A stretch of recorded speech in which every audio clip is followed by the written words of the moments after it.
A service of KIBMradio.com, the Internet's home for an all old-time radio.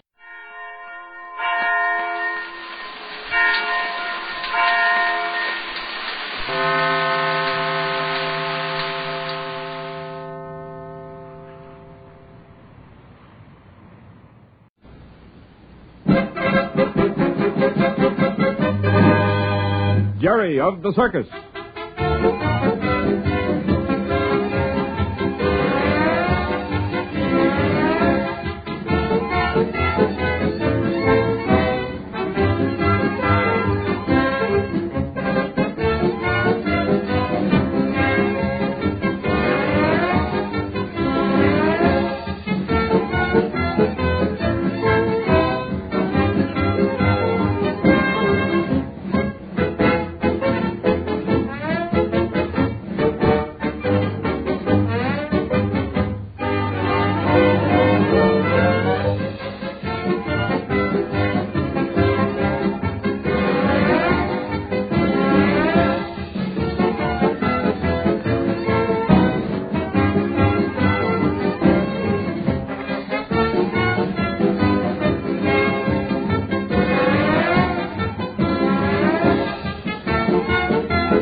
For Jerry of the Circus. Well, all through now, Mr. Stanton? Yes, sir. I think we covered everything pretty thoroughly. That's good. Well, that's all then, huh? Yes, I think that takes care of your share. The rest will be up to the court that retries the case. Well, then, if that's all, we'd better be getting back to the lot. That's all, and thank you again for your cooperation. Well, not at all. All right. Come on, Tom. You ready, Jerry? Mr. Randall. Yes, Tom? Well, I'd like to ask something. Well, go right ahead. Mr. Stanton? Yes? Do you think it would be all right? Well, I mean, could I see Mr. Platt before I leave? Well, now, I don't know. Just what do you want to see him for? I want to ask him some questions. Well, what about, son? Well, about my dad. Well, I think he knows something about Dad, and, well, I'd like to find out. I'm not so sure you'll get a reply. He's been acting very nasty, but you can try. Sergeant. Yeah? Take this boy back to that fellow Platt in cell 15. Yes, sir. Come on, son. Just go with the sergeant through that door, son. Thank you. We'll wait here for you, Tom. Okay, Jerry. I won't be long, Mr. Randall. Take your time, Tom. Right through this door, son. This is sure a big jail, isn't it? Mm-hmm.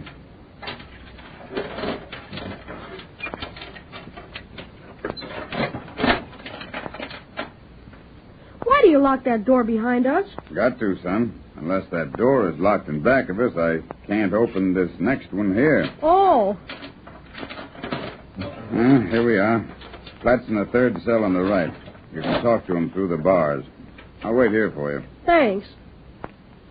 You can just have a couple of minutes with him. I won't be long. Mr. Platt.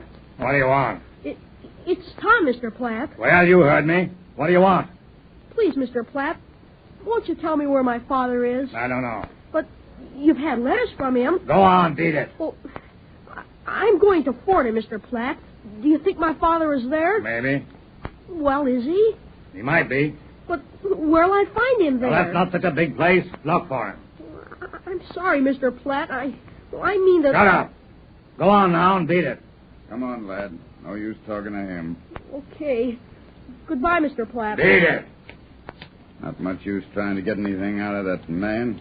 He's got a 20-year sentence ahead of him. He's not in such a good humor. Well, it wouldn't hurt him to talk to me a little. They all act like that, my boy.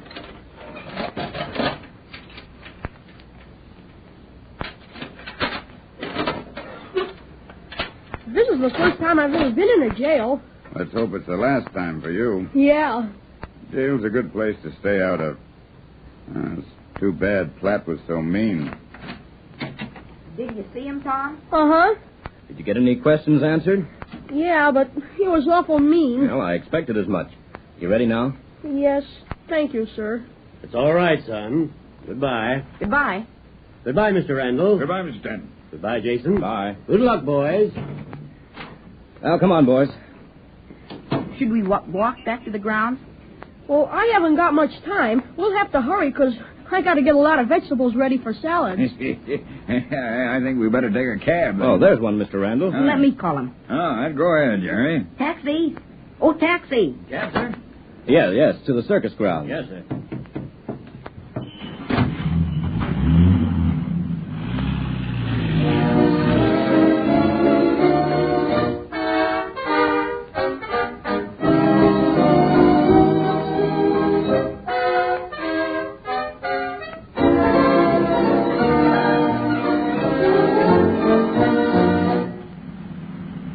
Do you like to ride in cabs, Tom? Well, this is the very first time in my life I ever rode in one. Oh, no fooling? Honest. Well, how do you like it? Sure is keen, huh?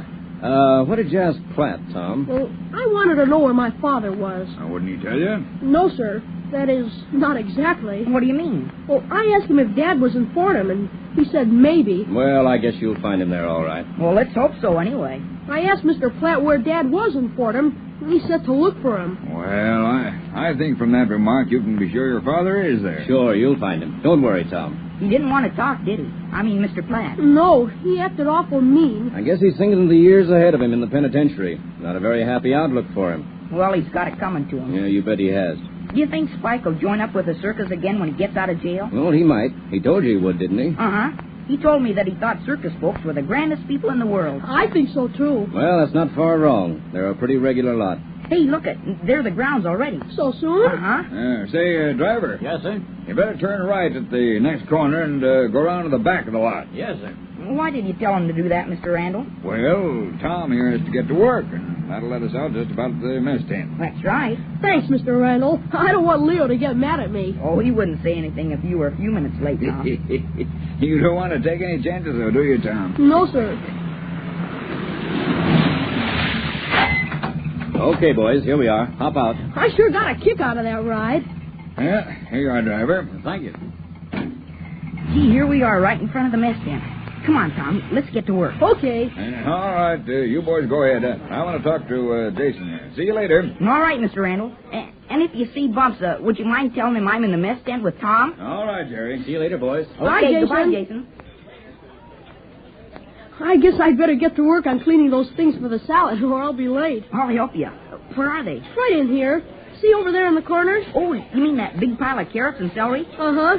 Better take your coat off. Oh, don't worry, I will. Roll up my sleeves, too. Here's a knife. Okay. Now, where do I put this stuff when I clean it? In that big kettle there on the ground. Hey, let's race and we'll get through faster. Hey, that's a good idea. Ready? Uh-huh. 1, 2, 3, go.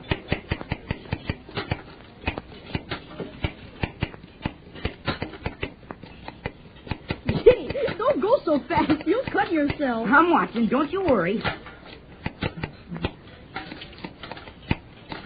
Say, how do you like this kind of work, Jerry? Oh, it's all right, but I'd sooner water the horses and help Whitey in the horse top. Can I go along with you and help sometime? Sure, if you get time, but you're always working the same time I am. Yeah, I guess that's right. Oh, don't worry, though. You'll see everything there is to see around the circus before we get to Fordham. I sure hope I find Dad there. Oh, you will. But what if he isn't there, Tom?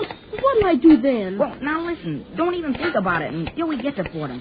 Your dad will be there, and we'll find him. But maybe he moved or something. Oh, quit thinking about it. If he moves, we'll find out where he's going to, and then you can go wherever that is. Don't worry about it. You'll find him. And you'll help me, huh? Of course I will. Thanks, Jerry. Hey, fellas, you in there? Oh, hi, Jason. Yeah, come on in. Well, you two look like a couple of professional cooks. Well, how come you came back here so soon? Dinner won't be ready for a long time yet. Boys, I've got something to tell you. Yeah? What is it? Well, seems like there's been something going on that we're not in on. What? Now, you won't breathe a word of this to anybody. No, sirree. Of course not. You promise? Sure we do, don't we, Tom? I promise. Go ahead and tell us, Jason. Well, it's about the Major. Oh, Major Might again? Well, what is it this time? Who's the Major, Jerry? Oh, he's the midget. I'll tell you all about him later. Go ahead, Jason. What about the Major? This is sure good. Well, hurry up and tell us so we can laugh, too. The Major has a crush on Carmen Bendini. You mean He likes her? Likes her is putting it mild, Jerry. He's really taken a shine to her. And here's the funny part. He's been sending her flowers every day for the past week. Sending a lot of money on them, too. And writes some little note to go along with them. No fooling. Mm-hmm. But what's funnier still is the fact that Carmen doesn't like it a bit. It's beginning to annoy her. I thought girls like to get flowers. Well, Carmen doesn't seem to like the idea so much, Tom. That's pretty good, all right. Now, listen. I've got an idea. We can have a little fun if we just keep it to ourselves. Okay. You see all these vegetables here? Yeah, what about them? Let's make a big bouquet out of them. And send them to Carmen? Exactly. And with a little note. Or better still, I've got it, Tom. You can take the bouquet of vegetables into Carmen at dinner tonight and say nothing. She'll naturally think the Major sent them. Good idea, Jason. We can make a big bouquet of carrots and celery and beet top and all sorts of things. Oh, not forgetting, of course, plenty of onions. I'll pick out some nice things from this box here. Good. And I'll get some of that green wax paper and a nice big box from the florist uptown. We'll fix it all up so it'll look real. Hey, Jason, how did you get all that oil on your sleeve? Where? Oh, gee, that's not so good. I guess I leaned up against something over by the generator. They're fixing it. What's the matter with it? The men don't seem to know, but it's been acting kind of funny lately. They're trying to make it hold out until some new parts arrive. Well, that's not so good having the generator break down, is it? Well, I should hope not.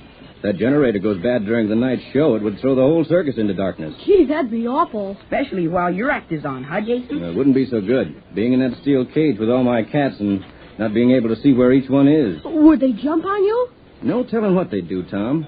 A jungle animal gets scared when they're not in familiar places. Well, they'd be in a familiar place in the steel. Yeah, that's true, Jerry. But being in the dark would be something new to them. And they might get so panic-stricken, I'd have a hard time keeping them in order. Well, let's hope the men get that generator fixed then, so the lights don't go out. Why, it'll be awful if the big top went dark when Patsy or the Bendinis were working, too. I never realized how important lights were to the circus. Here's a nice bunch of carrots with pretty tops on them. Good boy, Tom. Yeah, let's get busy with these vegetable bouquets. Okay, how about these onions? Swell, Jerry. This is going to be fun. I just wonder how Carmen will take it. Maybe she'll get mad. Oh, I don't think so.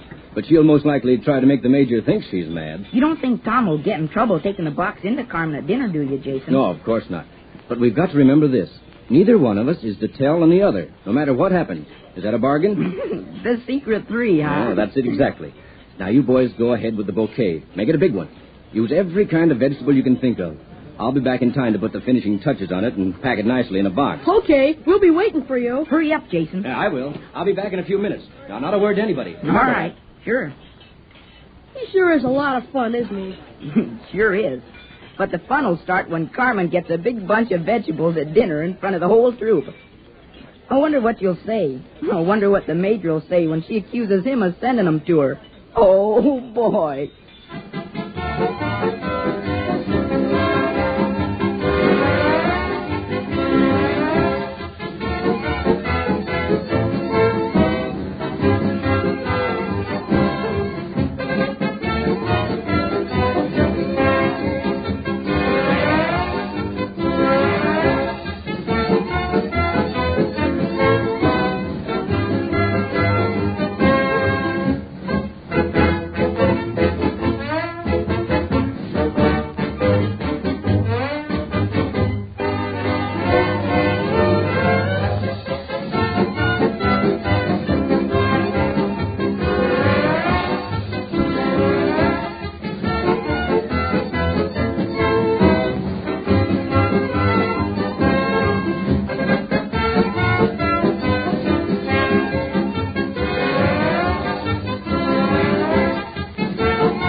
For the safety of your smile, use Pepsodent twice a day. See your dentist twice a year.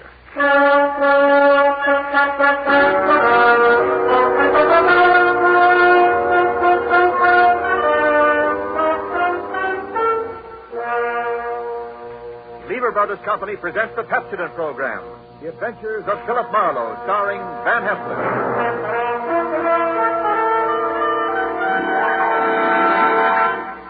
Philip Marlowe, the screen's most famous private detective, created by Raymond Chandler, brought to you on the air by Pepsodent, and starring MGM's brilliant and dynamic young actor, Van Heflin.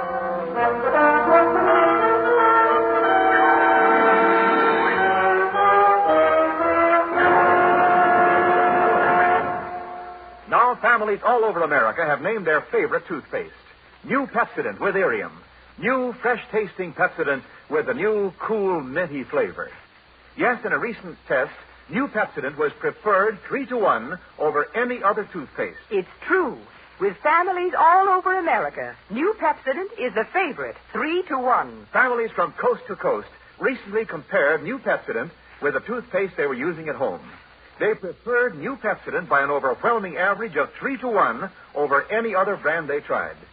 These families, 3-to-1, said new Pepsodent tastes better, makes breath cleaner, makes teeth brighter. Yes, in a recent survey, families 3-to-1 said new Pepsodent tastes better, makes breath cleaner, makes teeth brighter.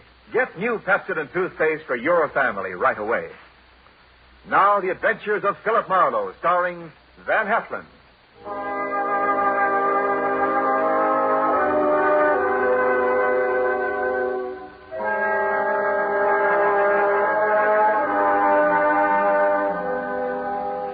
The moment old man Jeter came into my office, I made up my mind not to vote for him if he ever ran for president. He was tall and thin with straight, compressed white lips. He wore a neat pinstripe flannel suit with a small rosebud in the lapel. He carried an ebony cane, and he wore spats. He looked a smart 60, and unless his ulcers got nasty, I gave him another 15 years, which was pretty big of me. He sat down, speared me with those barbed gray eyes, and came right down to business. Mr. Philip Marlowe, I believe? That's right. My name is Wadsworth Jeter. How do you do, Mr. Jeter? You're a private detective? Well, why not? Frankly, sir, I'd expected the Hollywood detective's office to be somewhat more glamorous or rather more elegant, shall we say? Well, Philo Vance has a branch office here on the 4th floor if you're shopping around. No. You'll do, I'm sure. Well, my rate is $25 a day, plus expenses. Money is no object. Except when you don't have much of it. That seems to be the motivating philosophy where Miss Harriet Huntress is concerned. Who or whom is Miss Harriet Huntress? A rather standard, rather obvious gold digger who wishes to marry Grover. You want to tell me who Grover is? Grover is my adopted stepson, my late wife's son. Go on. Next year, he will inherit $1 million left him by his mother. Which explains Miss Huntress's interest in Grover. Precisely. Look, Mr. Jeter, am I being hired to smear Miss Harriet Huntress? Not at all. Merely to disillusion Grover about her. Yeah, well, that's the same thing. I think you'd better find yourself another boy. Wait. There's more. Okay, let's hear it. Do you know a man named Marty Estelle? Sure. He's a big-time gambler out on Sunset Strip. Why? Mr. Estelle claims my son Grover owes him $50,000. Well, then Grover'd better pay up if I know Marty Estelle. But suppose my son doesn't really owe Estelle the money. Does he or doesn't he? Mr. Estelle supplied photostat copies of Grover's notes with Grover's signatures. I thought they might be forged, so without Grover's knowledge, I took them to a handwriting expert named John Arbogast, a sort of detective. No? He's not sure. He wants more time. I'd like you to take over the case. Harriet Huntress and all. Miss Huntress, as you may know, is associated with Mr. Estelle. Well, that's incidental. I'll handle the forgery case and not the slander job. Now, where does this Arbogast have his office? On Sunset near Ivar. Okay, I'll look it up. Miss Huntress? She lives at the El Milano on North Sycamore. All right, I'll look her up, too. Arbogast and Huntress in the order named.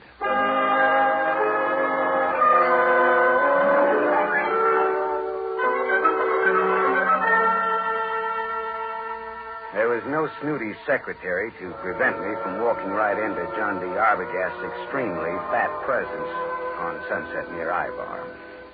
He was an enormously fleshy gent with a thick neck that was in folds like a concertina. He wore a wrinkled dark suit that needed cleaning and some reweaving where it had some small holes in it. Arbogast just sat and stared at me with the whites of his eyes, because those 3 holes that needed reweaving were bullet holes. And John D. Arbogast was dead, very recently dead. I left in a hurry, and as far as I could tell, nobody saw me come, nobody saw me go. My next stop was the Swank El Milano Hotel on North Sycamore. Just a second, mister. Something you want? Yeah.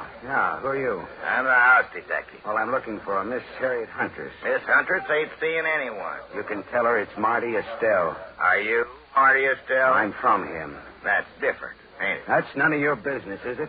Well, whatever you're up to, you're not playing it very smooth. Well, some days I feel like playing it smooth, and some days I feel like playing it like a waffle iron. Well, if you must know, I'm one of the boys.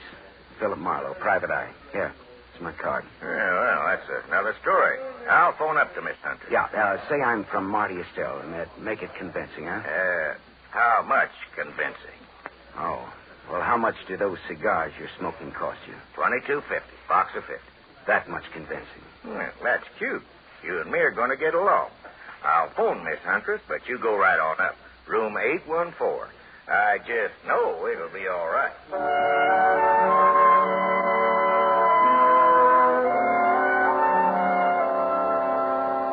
Harriet Huntress was too tall to be cute, too beautiful to be really cheap.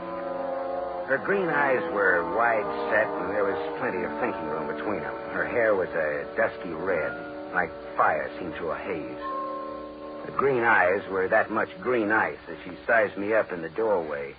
Well, what's the big message, Sonny? I'd have to come in. I never could speak very well in public. Come in. Never could speak very well on a dry throat either. There's the scotch. Help yourself. Thank you. So, you're from Marty Estelle? No, not strictly, not even loosely. Not at all, in fact. What's your racket? No racket. Marty will love to know you used his name. I'm shaking in my shoes. You're some kind of detective, aren't you? Yeah, right. Philip Marlowe. Hey, it's good scotch here. I'm glad you like it. Now, what's your business? All right. How much will you take to give up Grover? You look smart, but you talk stupid. Old man Jeter's pretty tough. His idea is that you get nothing. You get smeared. I don't see it that way. How much? How about $50,000? How about $500? How about talking about the effect of the rain on the rhubarb? Now, look, sister. Suppose we skip the footwork, considering the sobering fact that a man named John D. Arbogast has already been murdered in this little case. Does that have anything to do with me? I don't know. He was hired to analyze some notes Grover gave Marty Estelle. He was killed just after I took over the case. Do you think Marty Estelle works that way? You know him better than I do, does he? Have you told the police yet? No, I thought I'd see if I could make a deal with you first. I'm going to tell you something. My people were nice people who never got involved in murders. Old Jeter ruined my father. My dad shot himself and my mother died of the shock. I'm going to fix Jeter for that someday, even if I have to marry his son to do it. Adopted stepson, really. There's no relation at all. It'll hurt Jeter just as hard. And the kid will have $1 million next year. I could do worse, even if he does drink too much. You wouldn't want Grover to hear that now, would you? No? Turn around and have a look, Gumshoe. I turned fast. He stood about 4 feet from me. Big, blonde, powerful. Whiskey in his brain and blood in his eyes.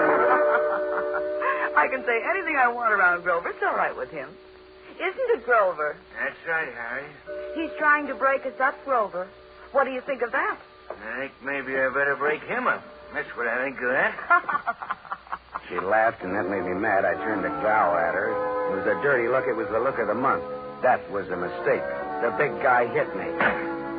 I went over sideways. It wasn't a hard punch, but my head hit a desk going down, and the desk got the decision.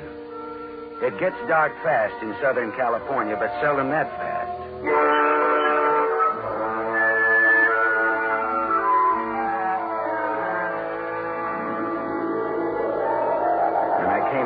Grover, the lawn sucker puncher, and Harriet Huntress were gone.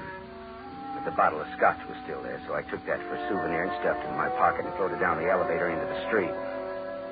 It was dark by the time I got back to my apartment on Hobart Avenue in Hollywood. I turned on the light, and there stood a big guy, another big guy. This was National Big Guy Week. This one had a big nose, the dead color of wax, and he had a .22 caliber Colt Woodsman pointed straight at me. Close the door and reach. Come on. I turned a little to close the door. I got my hand under my coat. Then I turned back to Wax-Nose fast. I had my Luger out. We stood there facing each other. Wax-Nose didn't seem at all impressed with my automatic. I just came to tell you to be smart. You're looking at a Luger, mister. Yeah, I know. Men of distinction carry Lugers. Me, I pack this small bore because I can shoot. If you think you can take me, go to it. Now, look, what's the game? Maybe you can take a hint, and maybe you can't. Maybe and maybe not. What is it? Lay off old Jeter's boy. Well, I wouldn't think of contradicting anyone who uses a Colt Woodsman .22 with the front sight filed off. Must think he's pretty good. I am good. Yeah. And that's why I say, okay, pal. We'll see. Speaking of .22s, do you know anybody named John Arbogast? I meet such a lot of people. Well, this one was fat and shot 3 times with a .22. I don't remember shooting no fat guys today. So long, chum. Remember what I told you. Lay off Grover. So long, chum. Yeah. Swell. Oh, shut up. Yeah. Mr. Marlowe? Oh, Mr. Jeter. Well, your son or your adopted son or your stepson or whatever he is poked me in the jaw today. He is both my stepson and my adopted son. Well, both of them poked me in the jaw. My word, where? In Miss Huntress's apartment. You spoke to her? What did she say? She wants $50,000 and no dice. I offered her $500, just as a gag. Just as a gag? Mr. Marlowe, perhaps you underestimate the importance of this matter to me. Listen, Mr. Jeter, there are some very unusual angles to this case. For example, a gunman just stuck me up in my own apartment and told me to stay off of this case. What? I don't see why this case should get so tough. Good heavens. Listen, Mr. Marlowe, my chauffeur, Waldo, will pick you up in my limousine. I want to talk to you. All right. Well, tell Waldo to park on Hobart facing Franklin. He'll be around for you in 20 minutes. Good. Just give me time to drink my dinner. Bye-bye.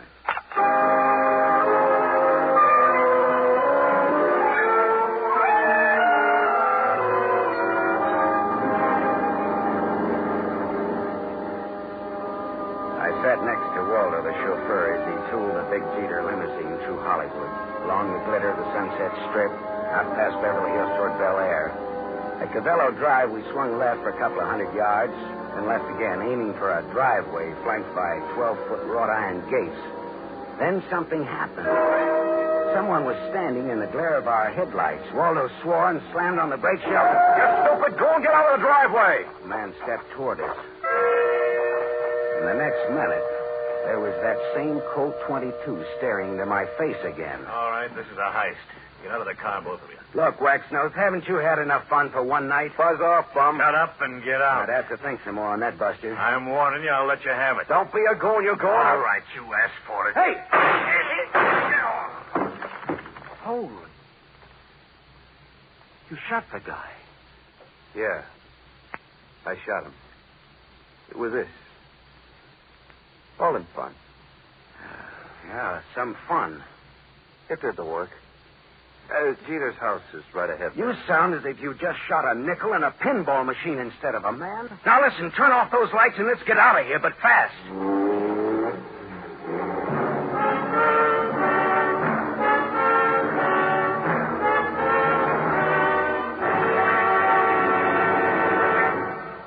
You are listening to The Adventures of Philip Marlowe, starring Van Heflin. Yes, families all over America have named their favorite toothpaste. New Pepsodent with invigorating Irium foam. New, fresh-tasting Pepsodent with a new, cool, minty flavor. In a recent test, New Pepsodent was preferred 3-to-1 over any other toothpaste. It's true. Families all over America say New Pepsodent is their favorite, 3-to-1. The William Kilpatrick family, 212 South Missouri, Claremore, Oklahoma, preferred New Pepsodent on every single count. The Kilpatricks say New Pepsodent tastes best of all, makes breath cleaner, makes teeth brighter. On all these counts, by an overwhelming average of 3-1, families prefer New Pepsodent over any other toothpaste they tried. It's a fact. Families 3-1 say New Pepsodent tastes better, makes breath cleaner, and makes teeth brighter. Remember, this is not just our opinion. It's the honest conviction of the Kilpatricks and other families who were asked to compare New Pepsodent with the toothpaste they were using at home. Get New Pepsodent, the only toothpaste containing irium. Get it for your family without delay.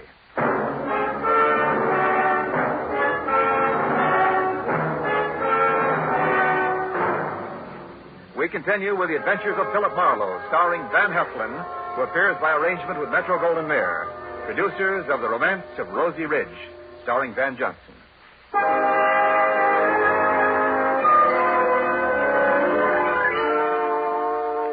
Waldo and I drove back to my apartment again, leaving Waxnose lying dead in the Jeter driveway. We went back to my place to start all over again, over what was left of my purloined scotch. Yeah, this is good scotch you've got here, Marlowe. Pinch bottle. Not this. Sure. Pinched it from the apartment of Harriet Huntress. Well, bottoms up. Waldo, do you think that gunman was there to scare young Grover into realizing Marty Estelle means business? Could be. I always drove Grover home around that time. It just doesn't sound like Marty Estelle to pick that sort of a helper. Well, sure. Maybe that's why he picked him. Because it didn't seem like Marty Estelle. Yeah, that's good thinking, Waldo. Dartmouth, 37. Rah, rah, rah. That would be either the cops or Mr. Jeter. Hello. Mr. Marlowe? Yes, Mr. Jeter. And the reason we're not in your study now is lying outside of your front gate. What's that you're saying? Somebody jumped us outside your gate and Waldo shot him dead. Good Lord. Yeah. Listen, Marlowe, come here at once. Do you hear? At once. I'll send Waldo, Mr. Jeter. I want to see you. Waldo will tell you all about it, Mr. Jeter. Marlowe. Good night, Mr. Jeter.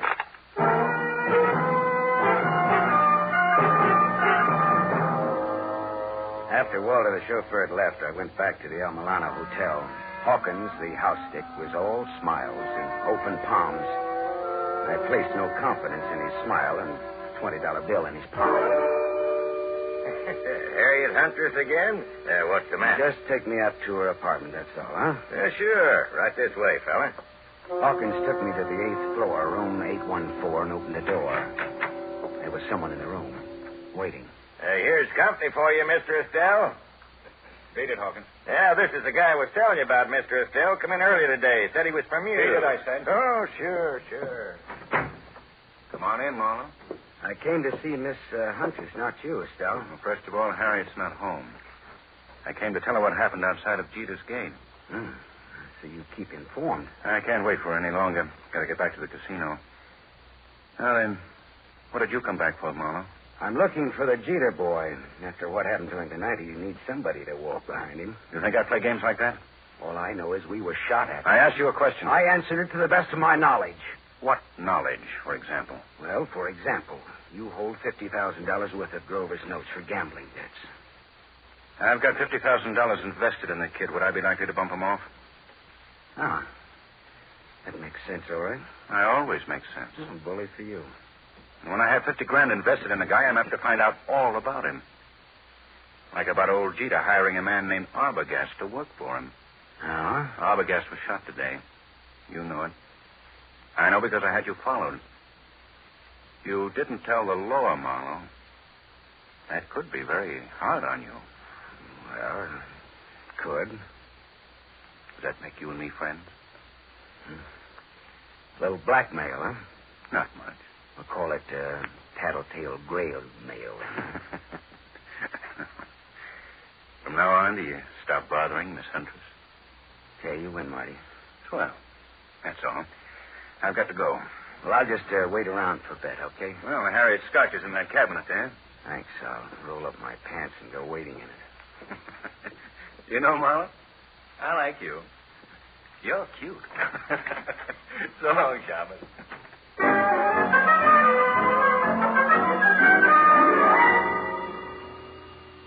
Marty Estelle was right. He wouldn't kill anybody who owed him money and was soon to come into a lot of it. Now I was in bed with the police for not reporting Arbogast's murder. Well, I looked around Harriet's apartment vaguely, walked into the bedroom, and stopped. Because mixed with the fragrance of good perfume and good cosmetics was the plain, ordinary, homespun odor of gunpowder. I walked across the room and yanked open the closet door and stepped back. There, just as big as life, but as dead as they ever come, was young Grover Jeter. And at Grover's feet, among the graceful shoes in Harriet's closet, was a tiny pearl-handled automatic. I felt bad about that, because I guessed that the dainty holes, the bullets from that dainty gun, would fit the two dainty holes over Grover's heart. I put the neat little pistol in my pocket. I thought old man Jeter ought to know about his son, I thought.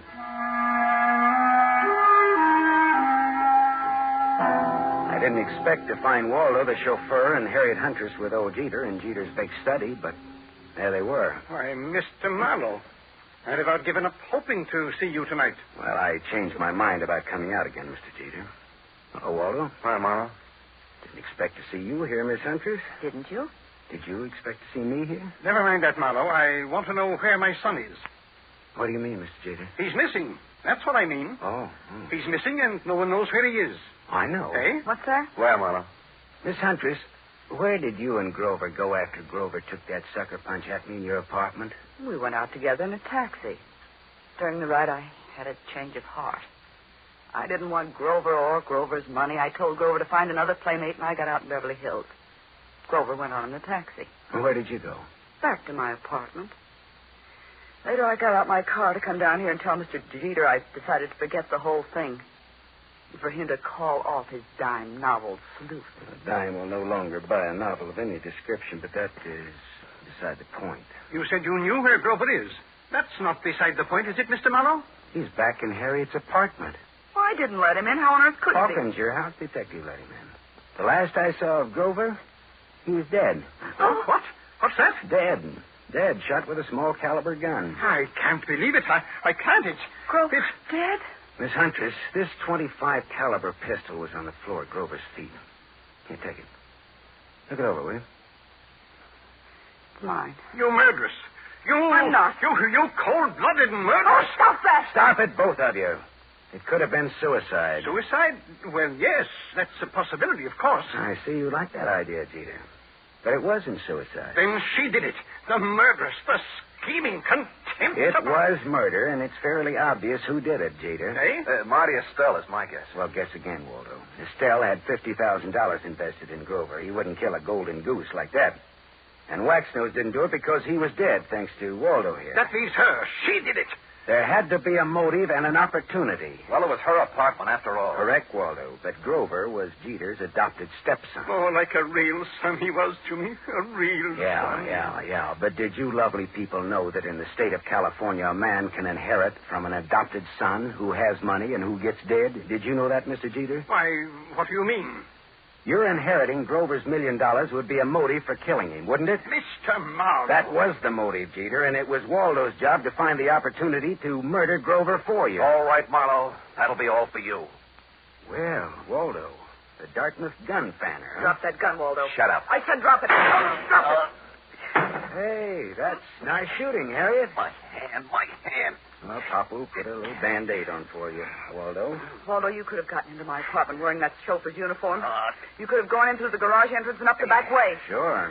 When Grover let him in, he backed Grover into the room with his gun, but he shot him with yours. How much was Jeter going to pay you for this job, Waldo? Don't talk, Waldo. He's bluffing. You're telling me he's bluffing. Nice kids, these college boys.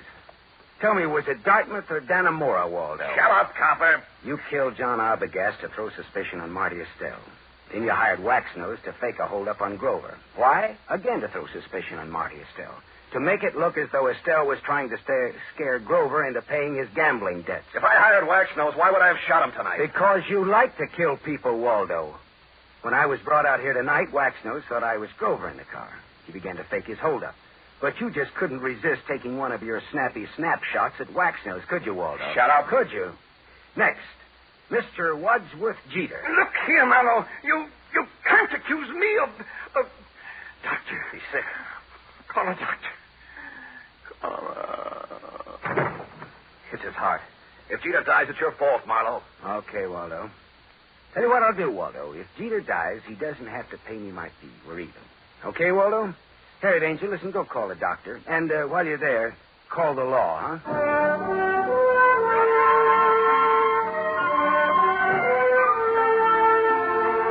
Jeter didn't die. His heart was as good as mine, if you want to make anything out of that.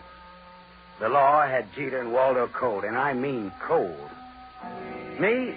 Well, I went out a couple of times with Harriet, as I sat home with her a couple of times drinking her scotch. It was nice, all right, but I didn't have the money or the clothes or the manners.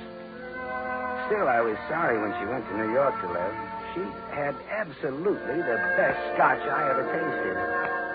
Maybe because it was free. I don't know.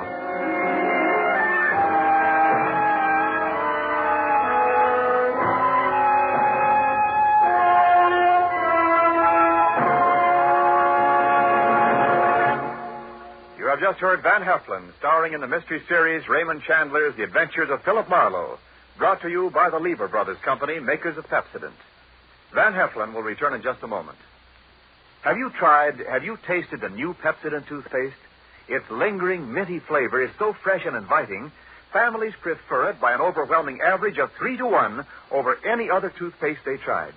In a recent nationwide test, these families said new Pepsodent tastes better, makes breath cleaner, and makes teeth brighter. Remember, new Pepsodent gives you more invigorating irium foam. It sweeps dulling film away. No wonder it's the 3-to-1 favorite with families all over America. Get new Pepsodent with irium for your family right away.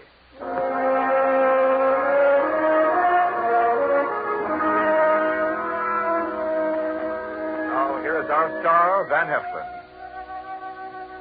The need for food in Europe tonight is desperate.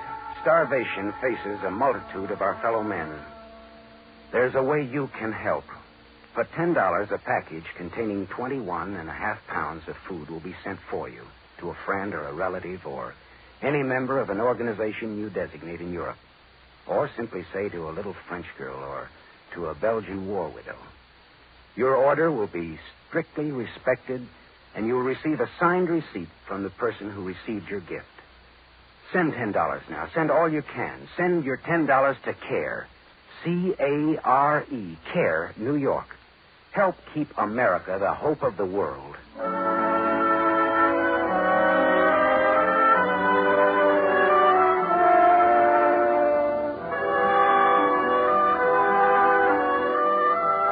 Tonight's story was adapted by Milton Geiger from the story Trouble Is My Business by Raymond Chandler, creator of Philip Marlowe, the screen's most famous private detective. The original music was composed and conducted by Lynn Murray.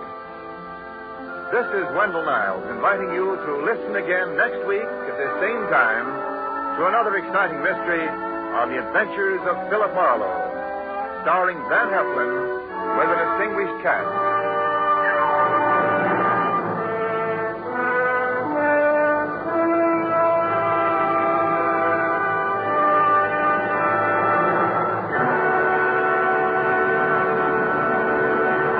NBC, the national broadcasting company.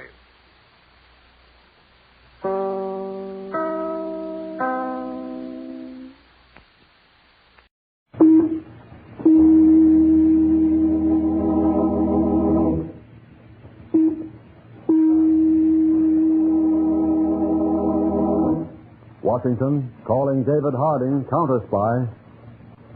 Washington, calling David Harding, Counterspy.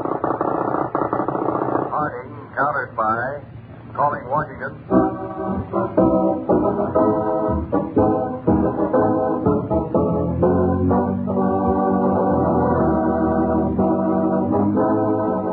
The makers of Male Pouch Chewing Tobacco and Kentucky Club Smoking Tobacco present David Harding, Counterspy.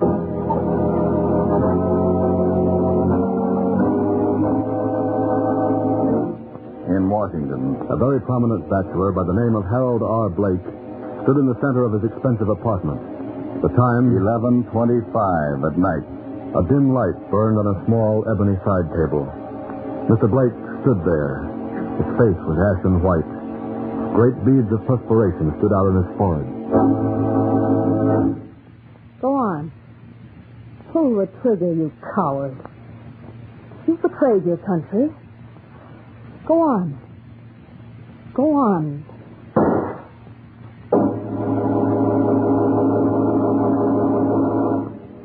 Have you edited a hold of press?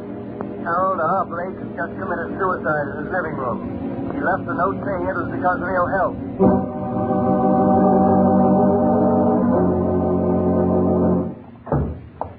The clear-cut case of suicide, Mr. Harding. A wealthy bachelor in poor health, a gun. I admit, Peters, Harold Blake probably did commit suicide. But remember this. Blake held a very critical post in our government. We're still at war, and trained enemy agents are still at work. They're experts at making murder appear to be suicide. Then you're going to investigate? Well, I think I'll at least ask a few questions. The note Blake left said he was committing suicide because of ill health. I think I'll phone his doctor and see how bad his health really was.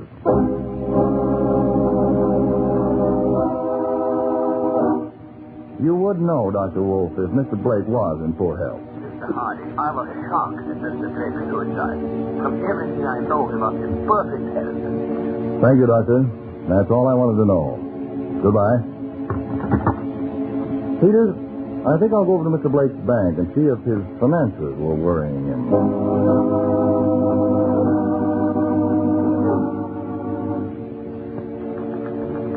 No, Mr. Harding, Mr. Blake's finances were in perfect condition. He had many government bonds and securities, and I'd say he was worth close to $1 million. Thank you.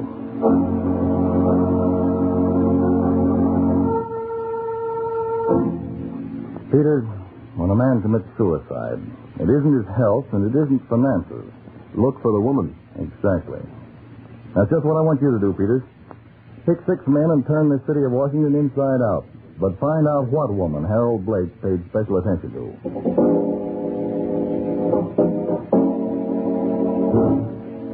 Mr. Harding, I've just completed that investigation. Blake was described as having a spotless reputation.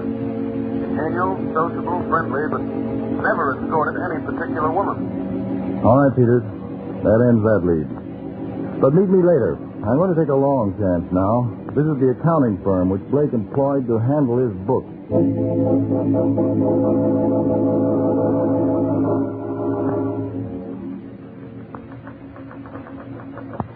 Why, yes, Mr. Harding.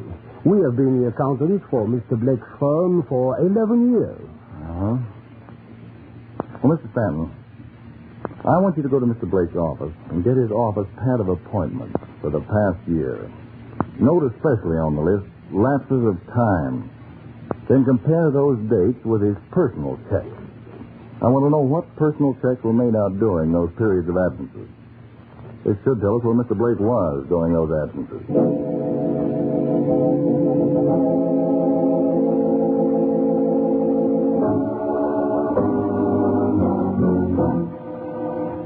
Mr. Harding, we went over Mr. Blake's office pad and found he was absent from his business during the past year on 4 different occasions.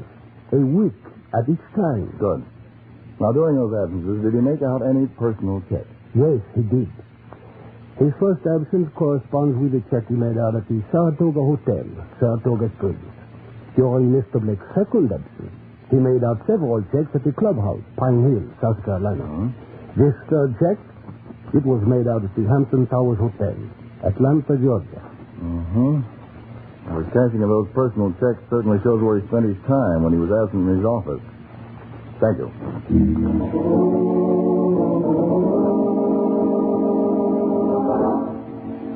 This is J16 calling Mr. Harding from Saratoga Springs. Man in question spent week here in company of woman. Dark complexion, about 31, expensively dressed, unusually attractive. Full report follows.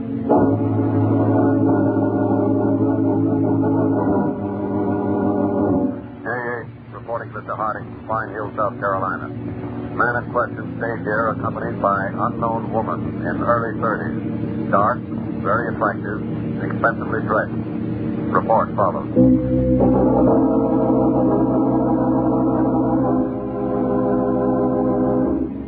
Well, this is beginning to get very interesting, Chief. Yet we still may be on a wild goose chase, Peters. We have no idea who that girl was. She may have been perfectly all right. Yes, but how can we ever find her? Well, here's a little something I dug up. On April the 2nd, Harold Blake made out a check to the Washington Jewelry Company for $8,000. It's a pretty sizable amount for a bachelor to be making out to send to a jewelry house. That's what I thought, Peters. We're going to check that jewelry house. I wonder just what Harold Blake bought with that $8,000.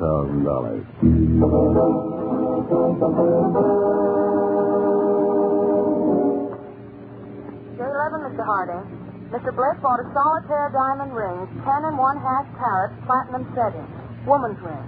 No record for whom he was buying the ring. That's all. Thank you.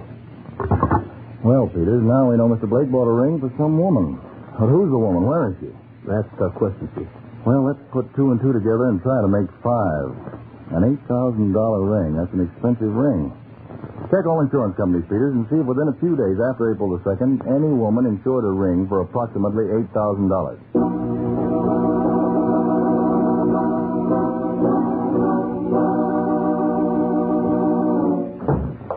We're getting somewhere, Chief. Here's the insurance report. April 5th. A solitaire diamond ring, platinum setting, was insured for $8,000 by Miss Adele Winston, Hotel Belmont, Washington. Adele Winston. That's right, I have a report on her here. Age, 32, height, 5'5", light hair, light complexion. Educated in France and Switzerland. Apparently above reproach. But the woman seen with Harold Blake at the resort was dark hair. Still, the weights are approximately the same. Both apparently wealthy, both smart dressers. Peters, there's something wrong about all this. Something very wrong. The problem has got to be approached from some unusual angle.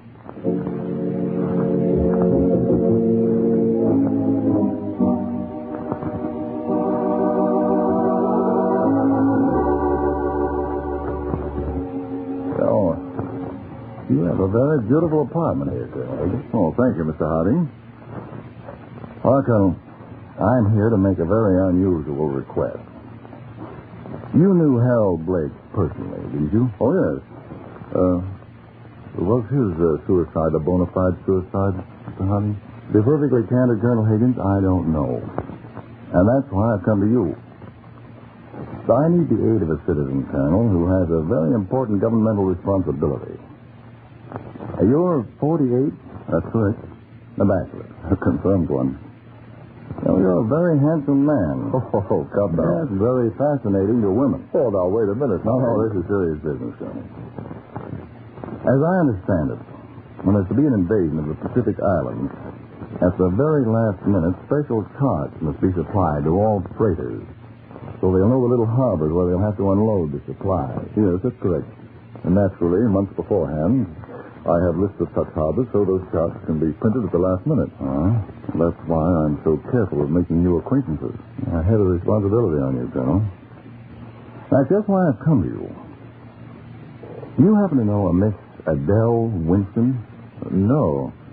No, I've never happened to meet her, Mr. Harding, but she's a very gorgeous woman. Anyway, she's usually surrounded by any number of admirers. Well, I'm going to arrange for you to meet her, Colonel. I'm going to ask you to make yourself just as interesting to her as possible. Oh, in fact, I'm going to ask you to try and make it even a constant attachment for a time. Oh, no, Harding, that's a little too much. No, not at all. Well, Colonel Higgins, you could be the principal factor in possibly exposing one of the most clever spies in this country today. You don't think Adele Winston was in any way connected with Blake's suicide? You don't think she's acting as a spy? That's just what I want to find out, Colonel. Good Lord, Harding. Now, I've arranged with Lady Collin to give a reception next Friday evening. I've given her a list of guests that she should include. Miss Winston will be one. I'd appreciate your being another. Casually meeting her. Naturally, Harding. Under those conditions, no man could refuse. I thought you'd feel that way, Colonel. Now, after you meet her, please don't try to contact me in any way. Leave it up to me. Find out what you're doing.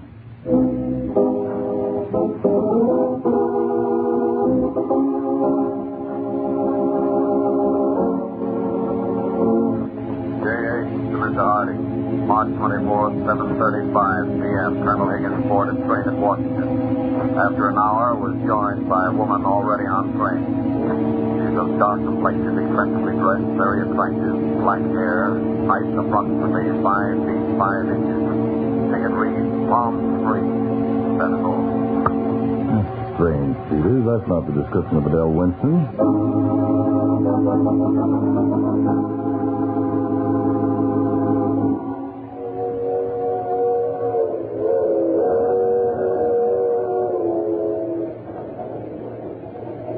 J9 aboard New Orleans Limited, reporting to Mr. Harding. April 16th, 4:20 p.m. The colonel in question boarded train at Washington. Hour later, joined woman on train. Dark complexion, expensively dressed. Very beautiful and exotic. Weight about 110 pounds. Tickets read Atlanta, Georgia. Peters, who is meeting Colonel Higgins on these trips? Is it Adele Winston or who is it?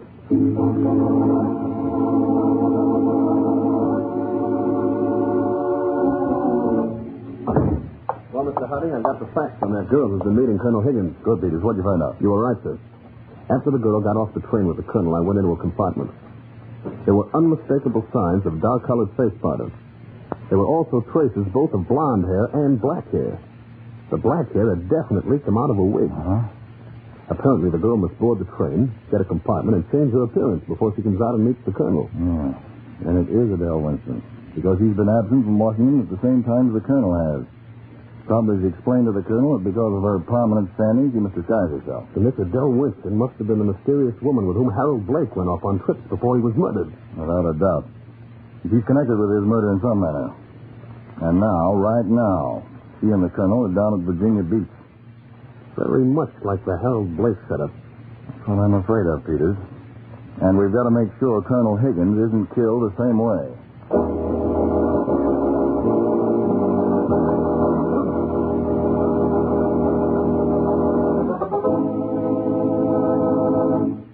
Back to David Harding, Counterspy, in just a moment. But first, Mail Pouch is one of America's best-known and most popular chewing tobaccos. A popularity and preference built on uniform, consistent quality and delightful taste and flavor. On or off the job, Mail Pouch is a favorite because chewing serves to steady nerves. And Mail Pouch helps to ease the tension of hard, strenuous work. Helps to relax tired, tense minds and bodies. Mail Pouch is delicious and satisfying, full of pleasure and long-lasting goodness, because it is made of choice, selected tobaccos, properly aged and skillfully blended to an exclusive formula.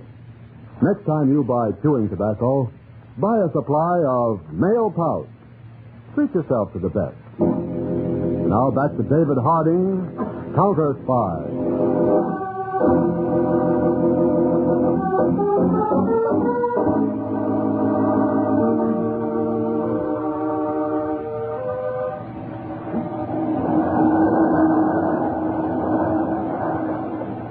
What a beautiful sunset, Adele. Yes, it is beautiful, Roy. I love to lie on the beach after all the others have gone in. Yes, it is nice. Roy, sometimes I see a look come over your face. Anything troubling you? No, dear, nothing. Perhaps you're worrying about your responsibilities.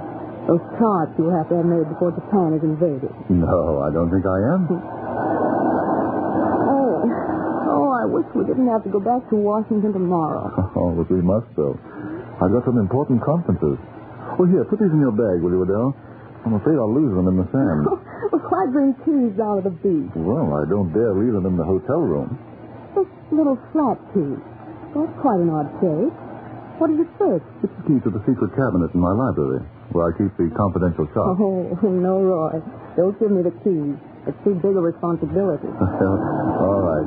I'll hide them next time, under the rug at the hotel. Let's go in the water. Come on. All right. I'll beat you to it. Oh, just try.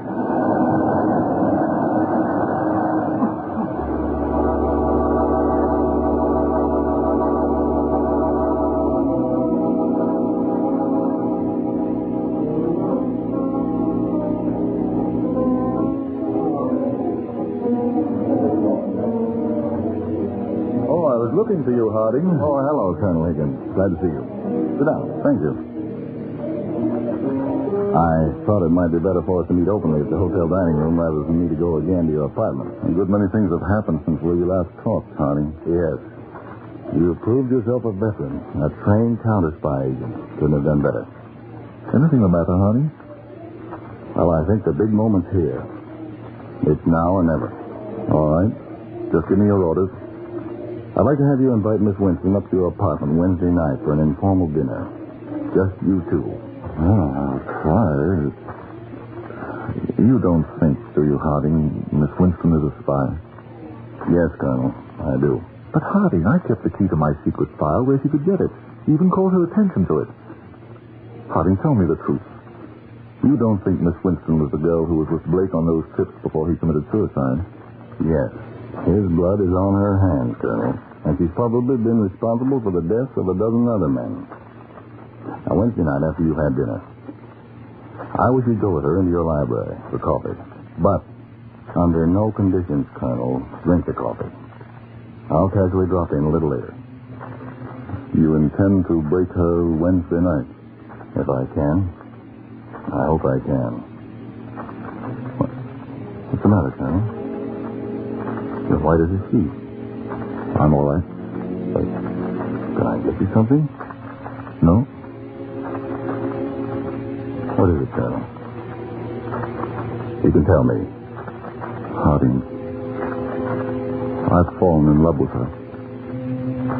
You don't mean that, dear. Yes, I do mean it. I love her. Good heavens, you can't. But I do. I think she's innocent. She didn't even try to duplicate the key. She's never even tried to ask me questions about secret government affairs. He's a murderer, Colonel. He double-crossed you in a second. I didn't realize how lonely I've been. She's so clever, smart, beautiful. Everything about her. I can't stand it. You're not thinking of doing what Harold Blake did? No.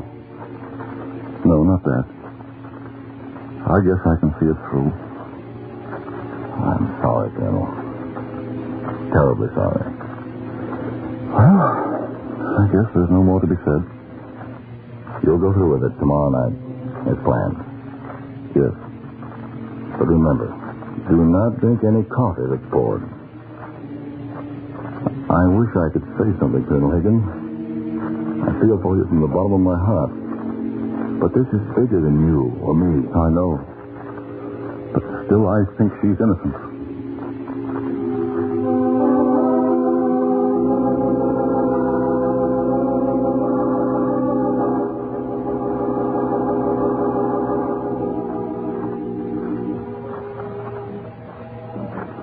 Some more champagne, Adele? Please, Roy.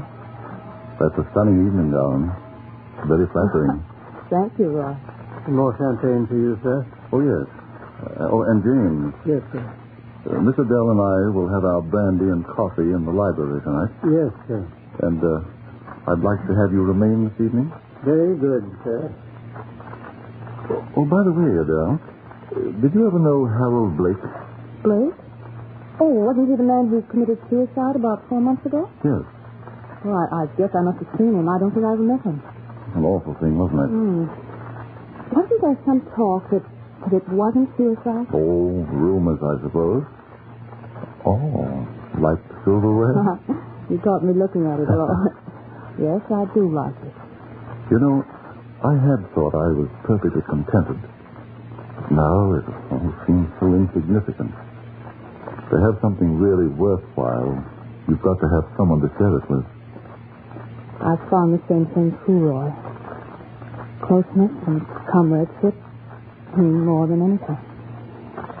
Shall I have James serve the coffee and brandy in the library now? Yes, I think.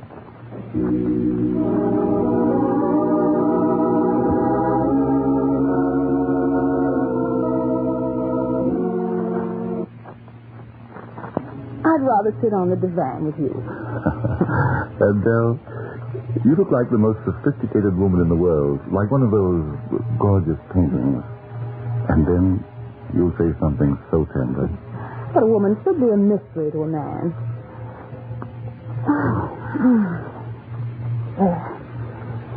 Adele. I know. But you don't know how much. Oh, yes, I do, Roy. My heart's been acting the same way. It's been ever since that last trip. Do you love me, Adele? Yes, Roy. Very dearly. Pardon me, sir, but Mr. Harding and his friend have called. Oh, yes. Yes, James. Show them in, will you? Yes, sir. Why did they have to come at just this moment? Well, Harding's a very good friend. I guess he's just dropping in. We were on our way to the club. Thought we'd stop in, Colonel. Oh, I'm glad to see you, Harding. Have you met Miss Winston? No, I don't believe I've had that privilege. Good evening, Miss Winston. Good evening, Mr. Harding. Miss Winston, there's a friend of mine, Miss Peters. Good evening, Mr. Peters. Pleasure.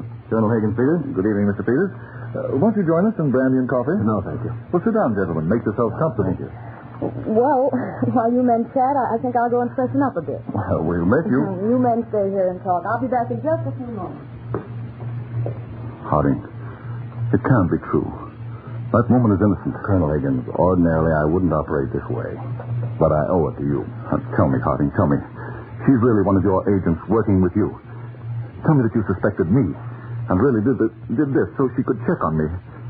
Tell me that. Ease my mind. Colonel, would you ring for the butler, please? Why, yes. Yes. Harding, it's the butler you're really after. Tell me it's he and not Adele, isn't it? Colonel, I know how upset you are. I sympathize. But I can't change the facts. Now, don't say anything for a minute. Did you ring for me, sir? I believe the Colonel wanted you to pour some brandy for me, please. Yes, thank you, sir. This is a gun in your stomach. Don't move. Harding. Sorry, Colonel. Put the cuffs on him, Peters. No. I've got him. And he's the man you're after, not Adele. I believe he... Oh! There. Without his wig, he looks more natural, like his pictures. Your butler, Colonel Higgins, is Victor Storks, one of the cleverest international spies. I'm not. I don't know what you're talking about. Colonel, you might be interested to know that when your former butler was hurt by a car 6 weeks ago, it was a plot. The man at the wheel of the car which ran down your butler was this man standing here. He wanted to pose as a butler so he could get into your house here. We've been checking him for weeks. Here, you. Drink this coffee you served the Colonel. Oh, you don't like doped coffee, huh, Stork? Please, Harding. Adele's coming back. What'll I do? Watch her when she comes in. I think she'll be pretty surprised. What? Something the matter in here? What? Is that your butler? His hair? Yes, Miss Winston. We removed his wig. Why? Well, for the reason he happens not to be a butler, but Victor Storks, a very noted international spy. A spy? He's a spy? Yes, and quite a catch. Well, I'm so glad you caught him. Peter, take Storks over to the other side of the room. That's it. Come on, you. Come on. Roy, you must feel terribly about this taking place in your apartment. Here, take this brandy. You look like a ghost. Thank you, Adele. Thanks.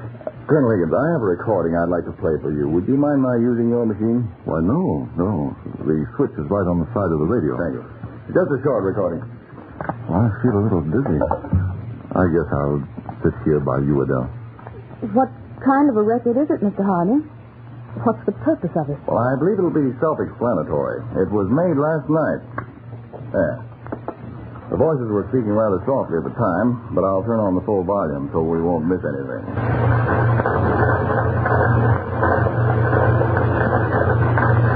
It must be here. Get the camera ready.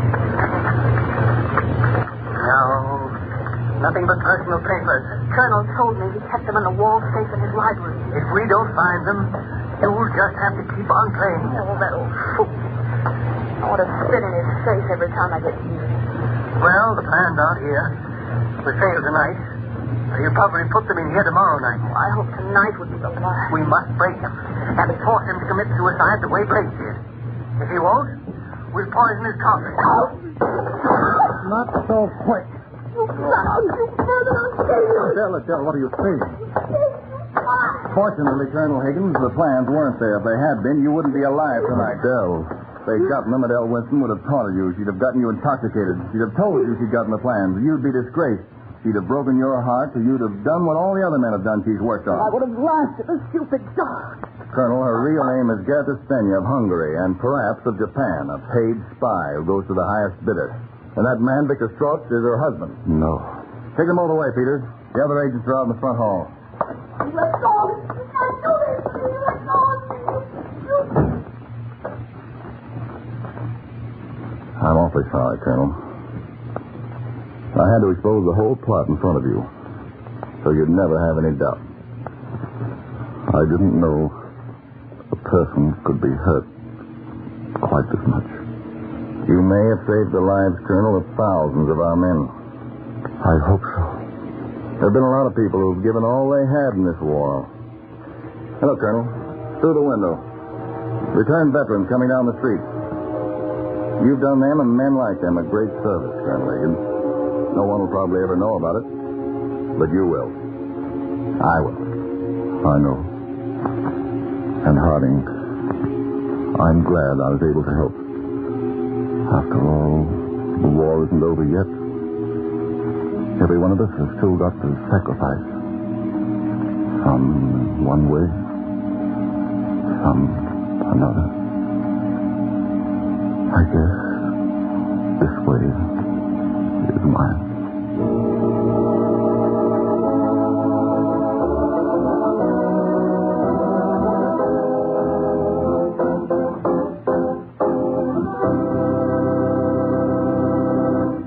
In just a moment, we'll tell you about next week's Counterspy case with David Harding. But in the meantime, Mr. Pipe Smoker, once you get that white burley Kentucky Club flavor in your pipe, you'll have the sweetest pipe you ever smoked. There's no other tobacco quite like white burley Kentucky Club when it comes to keeping a pipe in good taste. For Kentucky Club is a mild, free-burning smoking tobacco, pleasant and inviting from the first puff right down to the bottom of the bowl. It is mild the way you want it, yet is fully satisfying. It stays lit and burns clean, leaves your pipe sweet and fragrant. The white burley tobacco, blended the special Kentucky Club way, truly makes a difference. That's why pipe smokers everywhere agree that quality and smoking pleasure considered, it is truly America's #1 smoking value. A value that challenges comparison. Smoke Kentucky Club pipe tobacco. Treat yourself to real pipe smoking enjoyment.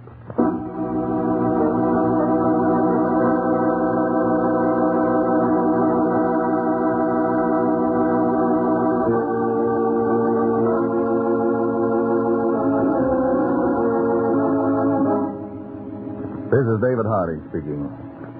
Of the hundreds of counterspy cases handled by my office, I feel the case we're going to dramatize on next week's program is the most unusual. It concerns probably the smallest thing ever sabotaged, so tiny it is invisible, so important that potentially it may affect every single one of us and be considered one of the great discoveries of all time. I invite you to listen. Wednesday, June 20th, same time, same station. David Harding, Counterspy. You're tuned to AM 1710, old-time radio for downtown Antioch and the Internet, supported by Mac and Mind Software and your donations. Visit radio.macandmind.com for more information. Trying does not pay.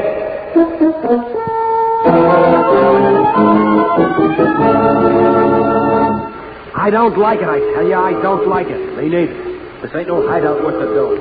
Those whistles, they give me the creep. All right, so it's not the Waldorf, but the food's good. I'm sick of the lot of you. Something goes wrong, you whine like sick puppies. Well, it was your idea in the first place. Get out of this, you. Excess baggage. Ah, Mary, the kids have a right to beef. Well, maybe, but this is getting to be a habit. We came down here for a purpose, remember? We're staying out of sight as far as the cops are concerned, and you're mighty Vic Reynolds. If I told you once, I told you 50 times, play this right and we'll have Vic out of business. He'll be out and we'll be in. But you don't take over by whining. You use your brains and lead. Keep that in mind, a lot of you.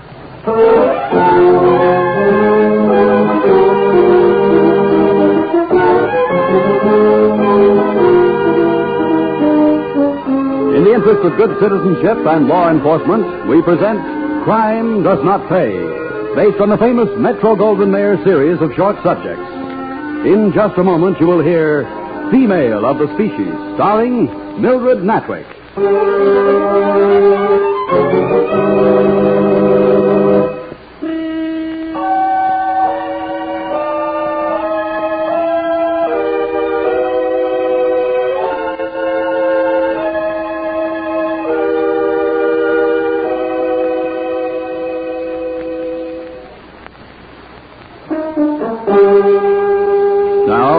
Crime Does Not Pay, starring Mildred Natwick as Mary Curtis in Female of the Species.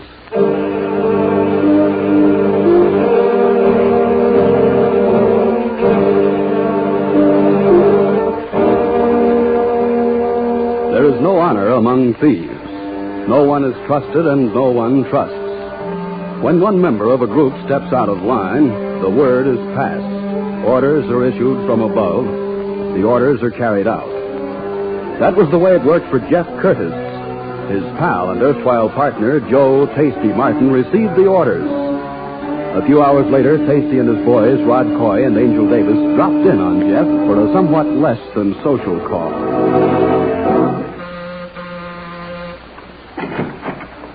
Hiya, Jeff. Tasty. And the boys. Come in. Come in, by all means. Thanks, Jeff. Long time no see. Yeah, that's right. You said it, Jeff. Well, come into the living room. Have a drink. Have a couple of drinks. Of what, Jeff? The stuff you hijacked out on Route 40 last week? What are you talking about? You've been running a small-sized snowstorm in this district, too. I never touched this stuff. No, but your boy's been selling it. Deprive a Kokie of his snow, Jeff, and he'll tell anything to get some. You know that. Well, you don't believe any of this, Tasty, do you? That's what I believe, Jeff. This is a contract job. Contract? Vic Reynolds? Right. We're pals, Tasty. We came up together. I got a wife, Tasty. You never met her, but she's a wonderful woman. I could disappear, Tasty. All finished, Jeff. All right, Rod, Angel. No, you don't have to... Okay, boys, the back way. We'll give him a cement jacket tonight. And then the river.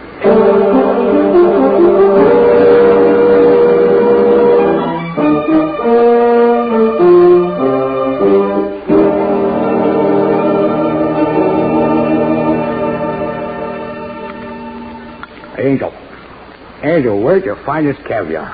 Place I know on 3rd Avenue. Good, huh? Oh, you can take all the red caviar in the world and give it back to the fishes. Me, I'll take the black stuff by the boatload. Tasty, real tasty. This fellow's got some hickory smoked turkey coming in. Told me today. Good. By the lot.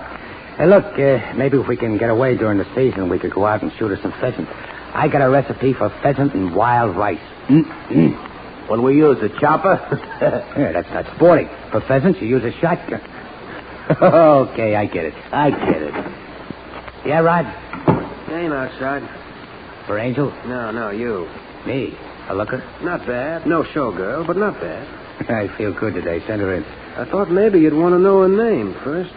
Oh, formal. It's, Mary Curtis. Mrs. Mary Curtis. Jeff? That's right. You don't want to see her, Tasty. She might have a knife on her or something. Want me to have sweetheart? Give her a going over? No. Send her in. And take Angel out with you. Look, Tasty, don't take no chance. Come on, Angel. You know how he is when he gets an idea. I'll go, but I don't like it. Some people take awful chances. All right, Mrs. Curtis. Thank you very much. All right, Rod. We'll be out here, Tasty. Well, how do you do, Mrs. Curtis? Sit down, won't you? Thank you. If I'd known where to reach you. Jeff was one of my best friends. I know. That's why I'm here. Oh. Some coffee? Special blend made just for me with a touch of Turkish in it for richness. No, not just now, thank you. What can I do for you, Mrs. Curtis? Oh, I'm not sure. I wanted to see you. Sentimental reason? Oh, more on the practical side. That's so. Yeah. Happens I'm without funds, at least funds sufficient to keep me in the style to which I've been accustomed for any length of time. I thought Jeff carried insurance. The company exercised an escape clause. There's no proof of death, no body, no certificate. I'll have to wait 7 years. That's a long time to start in. Well, no reason why you should starve. Well, I know. That's why I'm here. Do you think I had anything to do with Jeff's death? I don't know. Frankly, I don't care. I don't understand that, Mrs. Curtis. Call me Mary, Tasty. It's much shorter. Be glad to. I'd like to know... What I want? Yeah. It's the satisfaction of getting back at the party you and I both know was responsible for Jeff's finish. Why come to me, Mary? Jeff told me a lot about you. I saw your picture. I liked what I heard. I liked what I saw. You and Jeff together might have done big things. Jeff's gone. Well, that leaves... You and me. Yeah. Together? Well, do I pass inspection? You do. I think I'll take that coffee now, Tasty, with a touch of Turkish in it.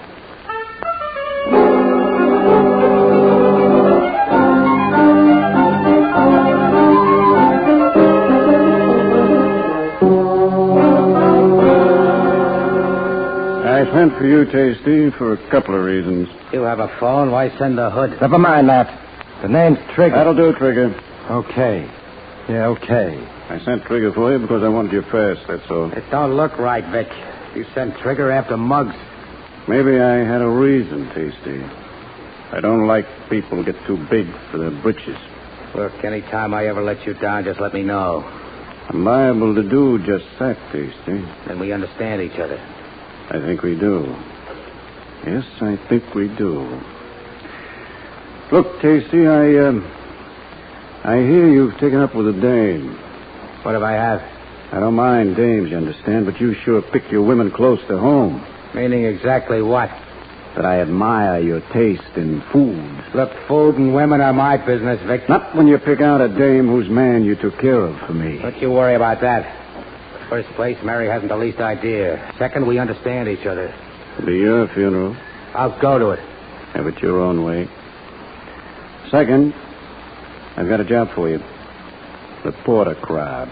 A little too free and easy in the garment district. I heard. I'll stand for a little cutting in. I like to see the boys ambitious. But too much is too much.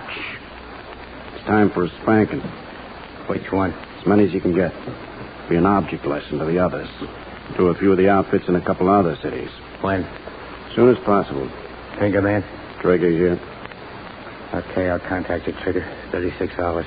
I'll be around. Usual rate? And a bonus for everyone over 5. Good. There'll be a new fur coat for Mary. Be seeing you. You bet, Tasty. Why'd you take his guff, boss? He amuses me. He didn't used to be like that. What's eating him? The dames, Trigger, the dames. They're never satisfied with the man they got. They always have to make him bigger than he really is.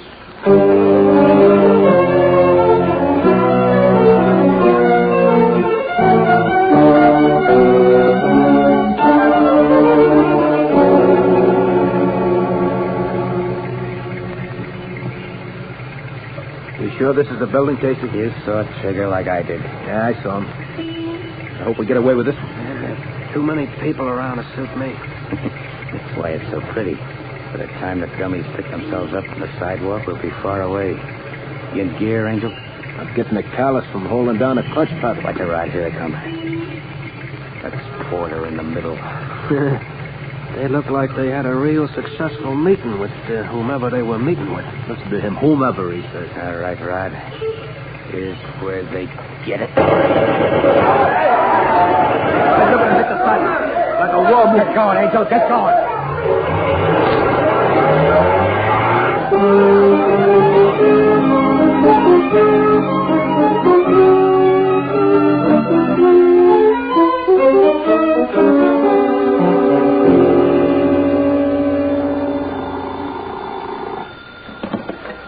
Yes?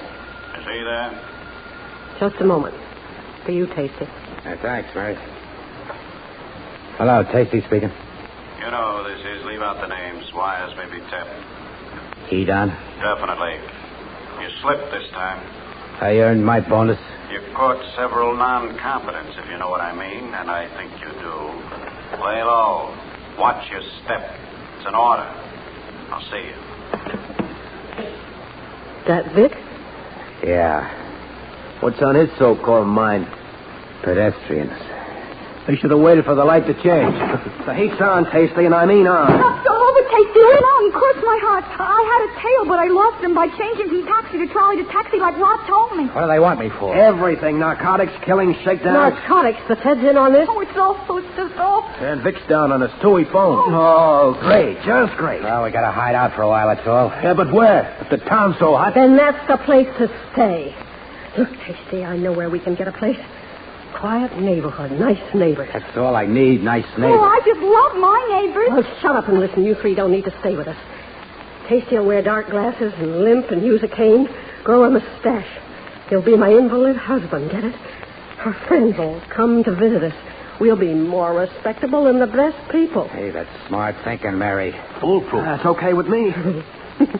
What's funny, Mary? Thought of something. If the people in that neighborhood are like they used to be, you won't be getting caviar for gifts, Tasty. It'll be calf's foot jelly, homemade.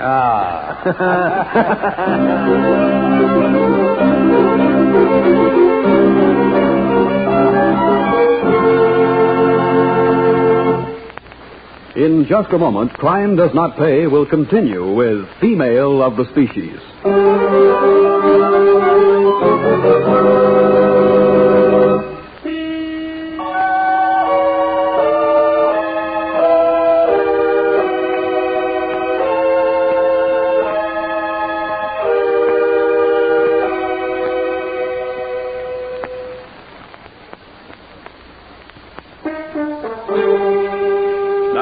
We continue with Crime Does Not Pay, starring Mildred Natwick as Mary Curtis, with Ken Lynch as Tasty in Female of the Species.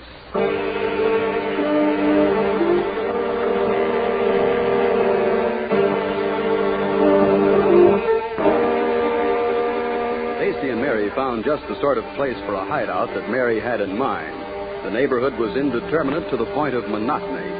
All the apartment houses the same, all the stores the same, all the people the same. Nice, clean, middle-class people living their nice, clean, middle-class lives. Of course, Tasty and Mary were different. Tasty was the invalid, his cane and dark glasses very much in evidence. Mary played the part of the solicitous wife to perfection, even to the point of making friends with the pleasant, gossipy neighbors. And then the whole gang came to a party. Some party, I'll say. Having a good time? Oh, the best. Hey, how'd you like that smoked turkey? Oh, wonderful. What little Tasty let me have. Oh, Mary, you're wonderful. What a shindig. Our neighbors should see us now. Somebody putting this drink. Sweet darling, we're respectable folks in this neighborhood. We're quiet. Okay, I'm quiet. Yippee. Cut it out, sweetheart. We got Tasty to think of. I'm thinking of Tasty. I'm always thinking of him. Well, that's nice to hear. How are you, beautiful? Beautiful. Say, all the boys... It's no use, kid. Nothing is beautiful to Tasty except pheasant under glass dipped in black caviar. How's the world look to you, Tasty? Oh, that's a dark glass. It's perfect. How you like his mustache, boy? Well, it does something for him, but what? Well, I couldn't exactly say. Hey, what time is it? It's just 10 o'clock. Turn the radio on, somebody. Riley's on the radio, and my spies tell me he's talking about me tonight.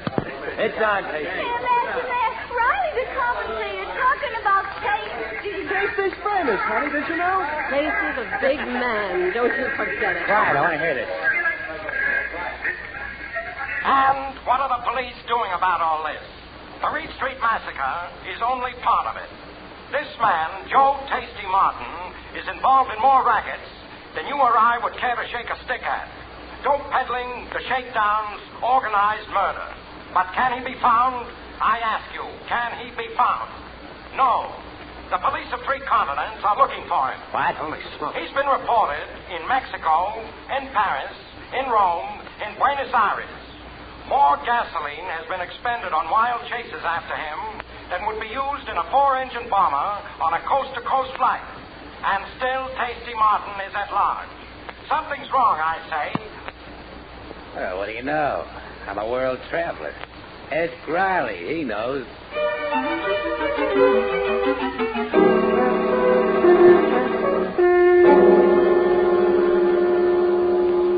Glad you could drop in, Vic. Trigger, I think you know Rod and Angel. This is Mrs. Curtis. How do you do, Mrs. Will you have a drink, gentlemen? No, thank you. This is business. You're going in, Tasty. I'm what? I said you're going in. Giving yourself up. This is ridiculous. You'll fry. Let's throw the book at him. You can surrender the feds on the narcotics charge. You'll go to Leavenworth. You won't be in too long with good behavior.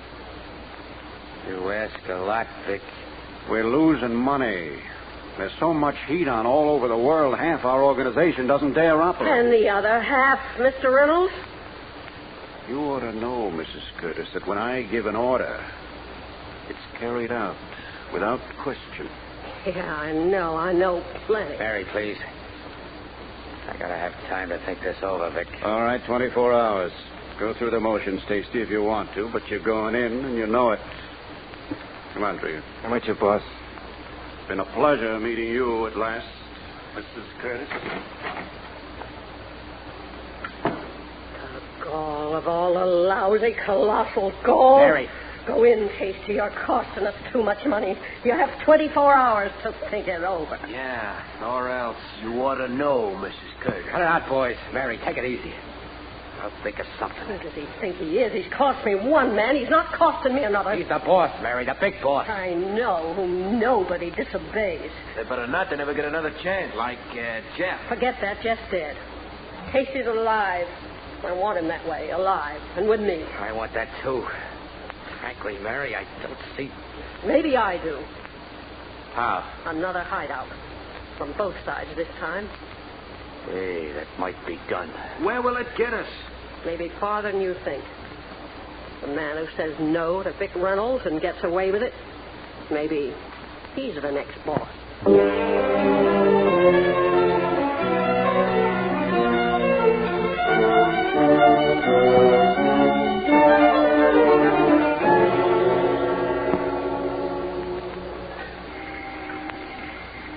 I've got to hand it to you, Mary. A barge on the waterfront.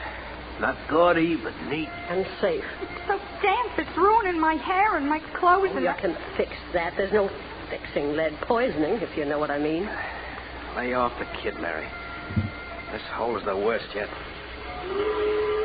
I don't like it, I tell you. I don't like it. Me neither. So brittle. They give me the creep. All right, so it's not the Waldorf, but the food's good. I'm sick of the lot of you. Something goes wrong, you're flying like sick puppies. Now, Mary, the kids have a right to beef. But this is getting to be a habit. We came down here for a purpose. If I told you once, I told you 50 times. Play this right, and we'll put Vic out of business. He'll be out, and we'll be in. But you don't take over by whining. You use your brains and lead. Keep that in mind. Evening, everybody. What? What's on your mind, Trigger? You got 3 hours, Tasty. Go in, or we'll take you in. Complete with coffin. Signed, Vic Reynolds. How did you find us? We get ways. Maybe we're not so smart like you, Mrs. Curtis, but we got ways. Somebody talk. Maybe. Who knows, Mrs. Curtis? Who knows? Somebody talked. Not me, not me. Mary's right. Somebody. Nobody talked. Nobody would double-cross you, Tasty. Shut up, Rod. You know the answer as well as I do. You got your answer, Tasty. A woman's got a right to save her man. You, a woman, you stupid little two-piece bit of flesh. Rod, he's got a Cover him, Tasty. Watch Rod. Don't do it, Mary. Don't do it. Hands in front of you, Rod. Stay clear, Angel. Don't worry about me, Tasty. Where do you want it, sweetheart? Your pretty face, your skinny little belly. No, I'll make it up to you. I'll give you everything I got. Look out for Rod, Tasty. Well, boys, looks like now we're free.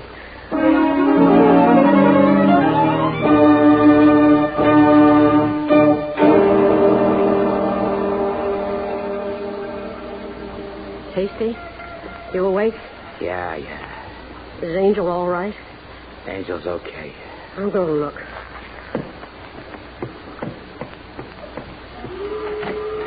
Who's that? Me. Mary. Any sign of anyone? Not a thing but those whistles. It's quiet. Too quiet. I don't like it.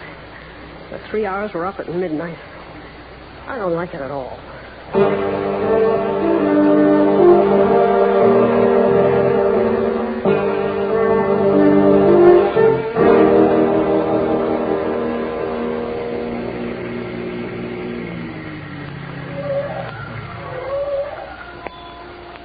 This is the place, Davy. Hey, what a joint, Trigger. Oh, what a joint. Yeah, remember now. They'll have somebody watching. I'll get the door open. You stay just out of sight to one side. But cover me going in.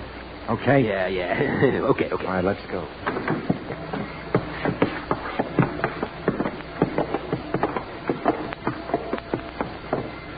You all set? Oh, stop worrying. I'm with you.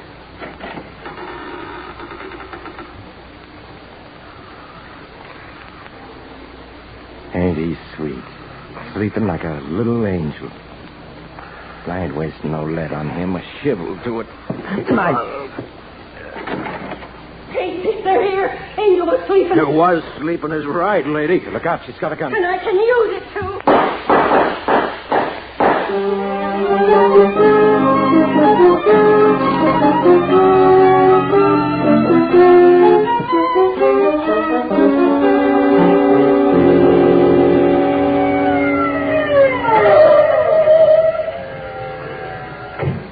You're the police? We got the call. You phone in? Yes, sir. At the barge? Yes, sir. All right, come along. I'd rather not, sir. You're safe. They're all dead. I looked once. The fellow with the knife in his throat. I'd rather not again, sir. I heard the guns. I looked and I called you. Okay, stay here. Let's have a look, Pete. All right.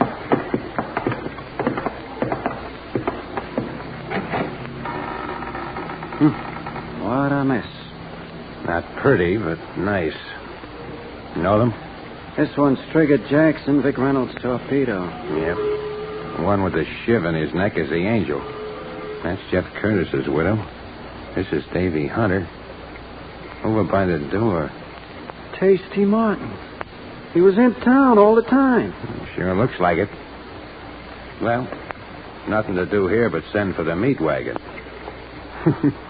Something funny? Yeah, I was thinking. You suppose Tasty enjoyed his lead cocktail as much as he liked black caviar?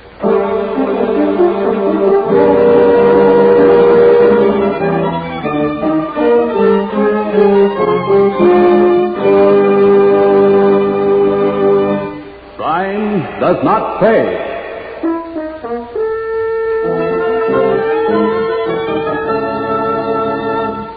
Mildred Natwick, who was starred as Mary Curtis in Female of the Species, will be back with you in just a moment.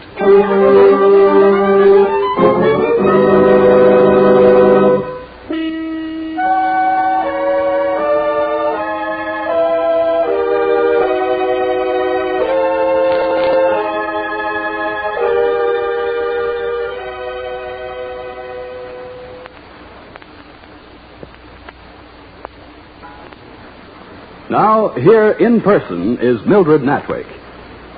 Perhaps I should take umbrage when the old saying, the female of the species is more deadly than the male, is applied so perfectly to a character like Mary Curtis.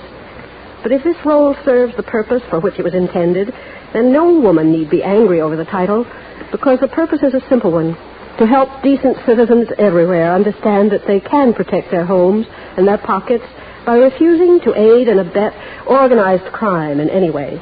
Men like Vic Reynolds and Tasty Martin and women like Mary Curtis are helped to power every time people like you and I put a dime in a slot machine, fail to take an interest in the control of narcotics, shrug off corruption in high places. We, you and I, can take the profit out of violence by taking a real and active interest in the enforcement of the law and the administration of justice. Only you and I can prove the truth in the statement that crime does not pay. Thank you, Mildred Natwick. Crime Does Not Pay is written by Ira Marion and directed by Mark B. Loeb, with music composed and conducted by John Gart. Technical advisor is Burton B. Turtis. The events, characters, and names used in the story you've just heard are fictitious. Any similarity is purely coincidental.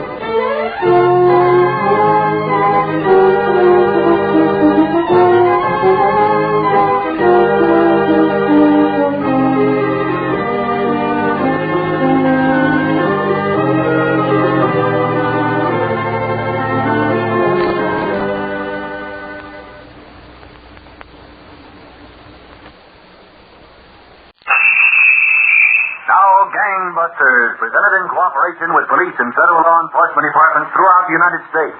The only national program that brings you authentic police case history.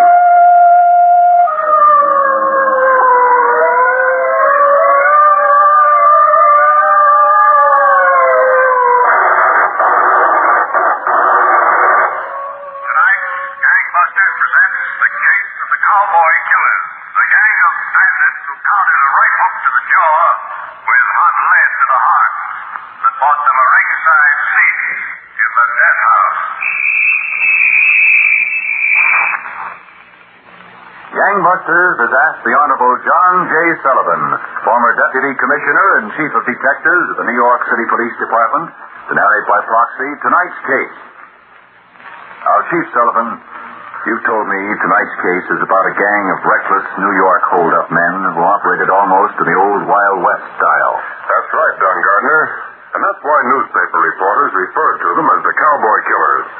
Their fast-riding mode of operations and their readiness to shoot down anyone, man or woman, who opposed them, gave New York police a near nightmare trying to apprehend them. Well, Chief Sullivan, this sounds like an unusually important case, so why don't you start right in? Certainly, Don. Let's begin on a chilly November evening a couple of years ago in a quiet section of Brooklyn, New York. A husky blonde youth, almost 6 feet tall, climbed the stairs of a small apartment house. Stopped in front of apartment 2B, read Ferdinand and Stella Osborne.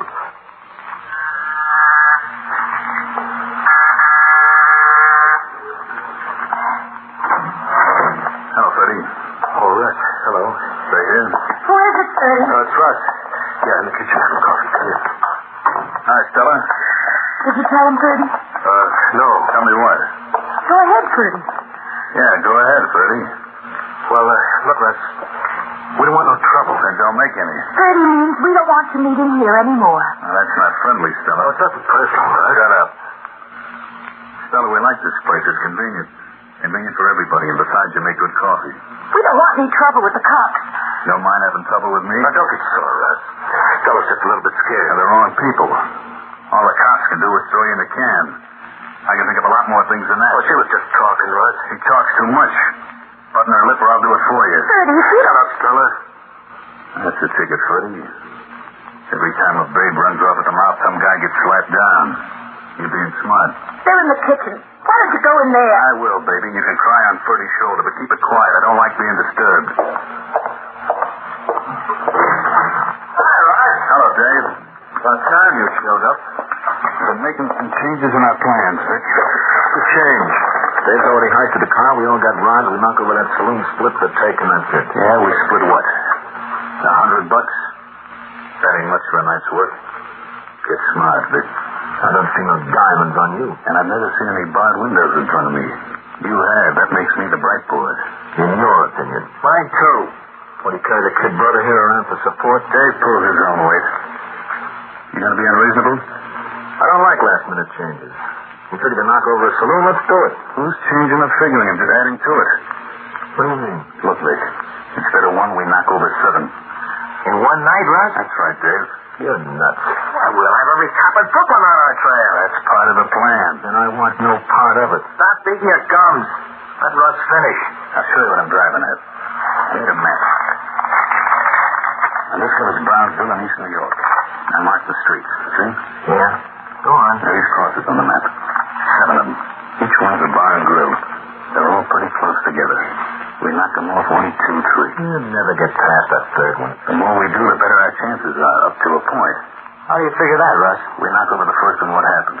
Somebody calls the cops in a couple of minutes. There's 2 radio cars there. Yeah? They get out, shoot aside, ask some questions, and meanwhile we're taking a second joint. There's more than 2 radio cars in Brooklyn. Sure, but every time they call new ones, they gotta come from farther off. If we work fast and quick, we'll always be ahead of them. Huh? Just like a bunch of cowboys on the loose. You've been seeing too many westerns, kid. That's the idea. Okay, Russ, count me in. How about you, Vic? Scared? I'm not scared of doing anything you guys will do. I'm in. Good. It's 11:30 now. Figuring about 15 minutes to each bar, we'll be finished by about 2 if we get started right away. Let's go.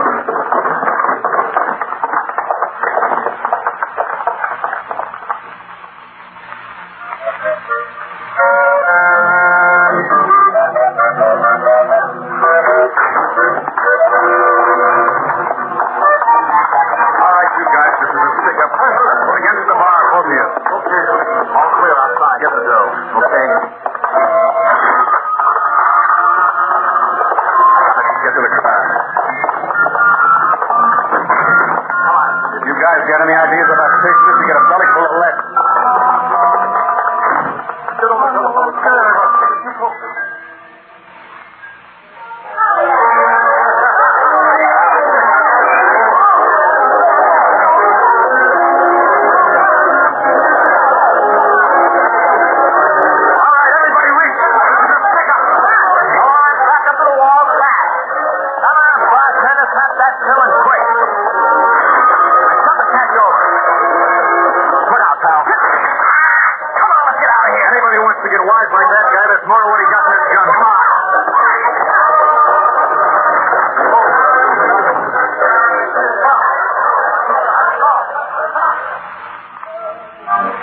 From this hand, there'll be a big, big fan. Come on, Jim, I'll buy you a drink. No, thanks. Where may I come to go on? I've got to sleep to get some. A cop can sleep anytime. It ain't every day you get to celebrate Bummy Davis' style. You heard they quitting the ring, Bummy? Cold. I made my bundle and finished.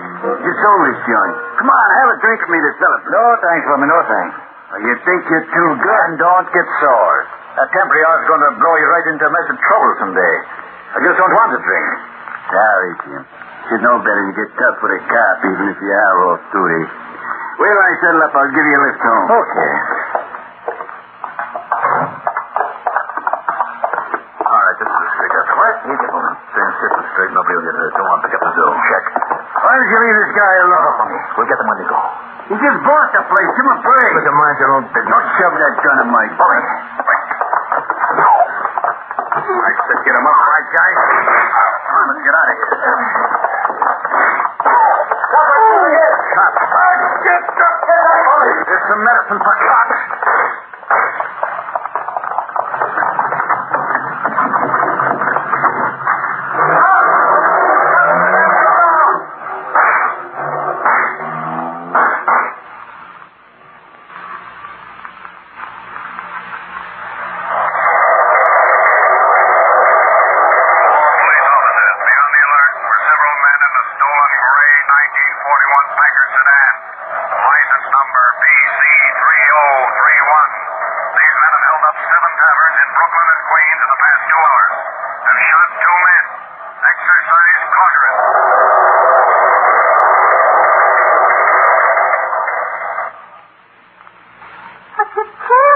Here, Russ. You've got to get out of here. Bertie, you like this, babe. You shut her up or I'll cut her tongue out. So help me, I will. Take it easy, Russ. Stella. But every cop in Brooklyn will be here. Hey, Russ. Russ, this hurts. Gotta do something. Okay, kid, I will. How's your shoulder, Rich? We would run into a cop on the last pitch. I have to get a doctor working the kid brother and you. Your kid brother, maybe. Not me. Are you crazy? I'm scared of doctors. Russ. Bertie, you know any sawbones that are right? Oh, look, Russ, we don't want to get in any deeper. I'll dig up a doctor somewhere. No, not for me, you won't. I was going to cut me up. Don't be a screwball. You're talking. You're the screwball. I was right the first time. Should have stuck to knocking over one joint. You feel that way, you're on your own. It's a pleasure. Then get out of here. Okay, Jim, yes, I will. So long.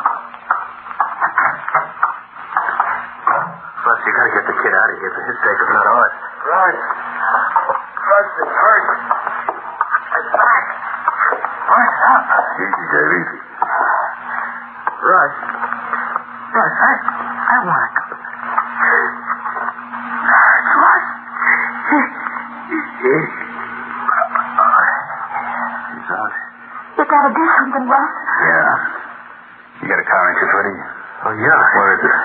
In the garage a couple of blocks away. Get it. Wait, Freddie, what for? A trip to Kansas City. Oh, but That's my hometown. I'll find someone there to take care of it. We won't do it. We don't want the cops on us. What do you say, Freddie?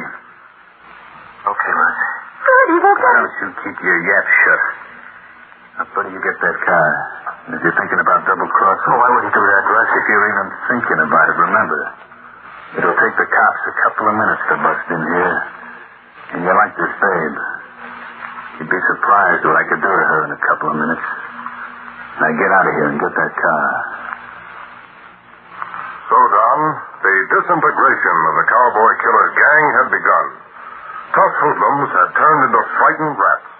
And like rats, they scattered, leaving a trail that rambled all over the map and wound up in a bullet-ridden alley in Brooklyn and a hideout in Houston, Texas. Now back to Gangbusters. You were telling us, Chief Sullivan, how the Cowboy Killer gang fell apart and scattered to the four winds. That's right, Don. It became the job of the police to bring them together again under one roof at Sing Sing, New York. To that end, Detective Sergeant Guilford of the New York Police was placed in charge of the case. His job was to coordinate and follow up on all information about the Cowboy Killers. A few hours after the killing, he was in his office talking to a newspaper reporter assigned to police headquarters. You got the mimeograph department handout, Rod. All the information we're prepared to release is there. No questions, Kelly? You got any? You list 7 holdups by this gang. Are you sure they were all done by the same outfit that killed Bummy Davis? Positive. Wasn't that a lot of territory for one gang to cover in 2 hours? It was over a small area. They figured our radio cars would cover their last job while they were pulling another one. They'd always keep one jump ahead, they thought. Pretty smart thinking, Gilly. Smart? What's smart about it? Well, they killed one man and stuck up 7 taverns for a grand total of $600. Put that amongst all of them, what's it amount to? Not much, the cost of living today. Anything else? This handout has the usual line.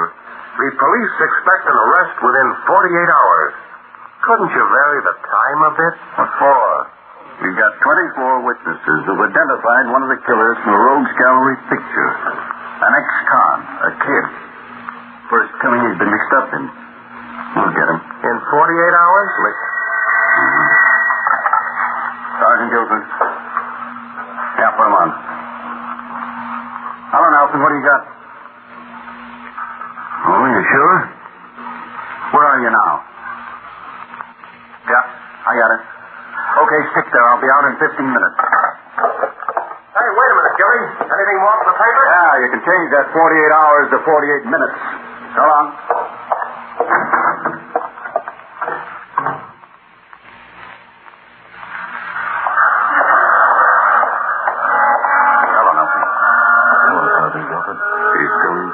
Yep. In the hall room. Second floor there. Is he alone? Guess there's somebody already in. Put the phone here from the movie. Put a straight line in the back just in case. I did. Went through 41st Street. How'd you reach into him? His girlfriend lives here. Had the place covered. He showed up for him for 5 minutes, came out and went to a movie. I trailed him back here. Didn't want to call him until he settled down. Good move. Let's get him.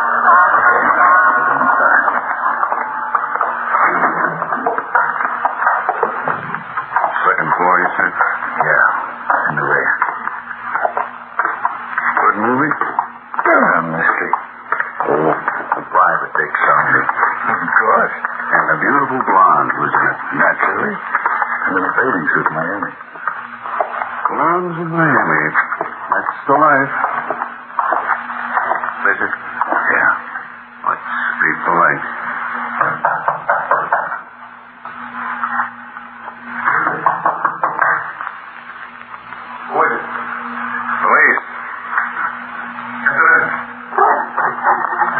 Nelson, let's break it in. Hold it, Manetta. I wouldn't go out that window. There's more cops at the end of that fire escape. Not half as nice as us. What do you want? What do you want to get away for? I don't like cops. Maybe you'll change your mind after you've known us for a while. You got nothing on me. Why run? Maybe he doesn't like our company. We like his. Come on, Vic. We're going to have a nice long talk at headquarters in private. Now, look. Don't make us do it the hard way, Vic. Be a nice kid and tell us all about it. I ain't saying nothing. Nobody ever does for the first 5 minutes. About you don't have to say anything. We got you cold. 24 witnesses, no alibi, bad record. Adds up to sure conviction. And you're going to be awfully lonely up there without your friends. I ain't saying nothing. Monotonous, isn't it? Vic, like a father, I put my arm around your shoulder. What's the matter? Maybe he's sensitive. No. No, it's all right. We'll see. Nelson, help him off with his coat. No, I don't want to. The cold will turn up the heat. Take his coat off, Nelson. Come on. There. What do we got here? Blood. All dried up around a bullet wound. And you didn't change your shirt. That's not sanitary, Vic. All right. I got into a fight with a guy. And he winged me, and I didn't want to get mixed up with the cops. Sure you didn't get this in front of Duty's Tavern in Counterspy? No. Patrolman Jim Madden threw 4 shots at the killers. I wasn't there, I tell you. We'll find out when we dig that bullet out. Dig it out? Sure. You're going down to the doctor's now. No, I won't. I don't authorize it. What? Big words he uses. Getting wise, Manetta. We're going to find out where that slug came from. Okay. It came from the cop's gun. I don't want no doctors digging around in me. That's better. You won't let them operate, will you? I don't like doctors. I'm scared of them. Keep up the conversation. Who are the guys with you? We know what they look like. What are their names? Russ and Dave Donahoe. Where are they now? I don't know. That's not helpful. Well, I don't. Where'd you leave them? At a place we used to meet. Where's this place? 211 Baker Street. A guy named Ferdinand Osborne's apartment. Nelson, you stay here. Take down everything Manetta's going to say in capital letters. Okay. I'll call you back with what I get. We'll see if we can make 1 and 1 equal 3. Homicide, Nelson speaking. Sergeant Guilford, Nelson. How'd you make out? No good. Nobody home. There hasn't been for a day and a half. You get a full confession out of Manetta? Yeah. Descriptions and everything. I'm putting him on the wire now. Well, add this to the alarm. Gray 1938 Pontiac sedan, license number 4D324. 4D324.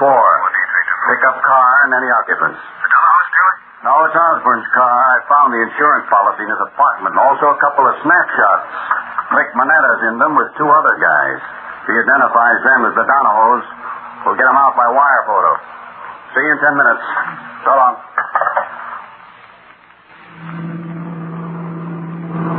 How's the kid, Stella? Still sleeping, Russ, but he won't be able to take much more of this driving. You won't have to. We're coming into Kansas City now. It's about time I pushed. He was driving for nearly 2 days straight. We split up here, Russ, right? Maybe. Well, you said... Shut up. I said maybe.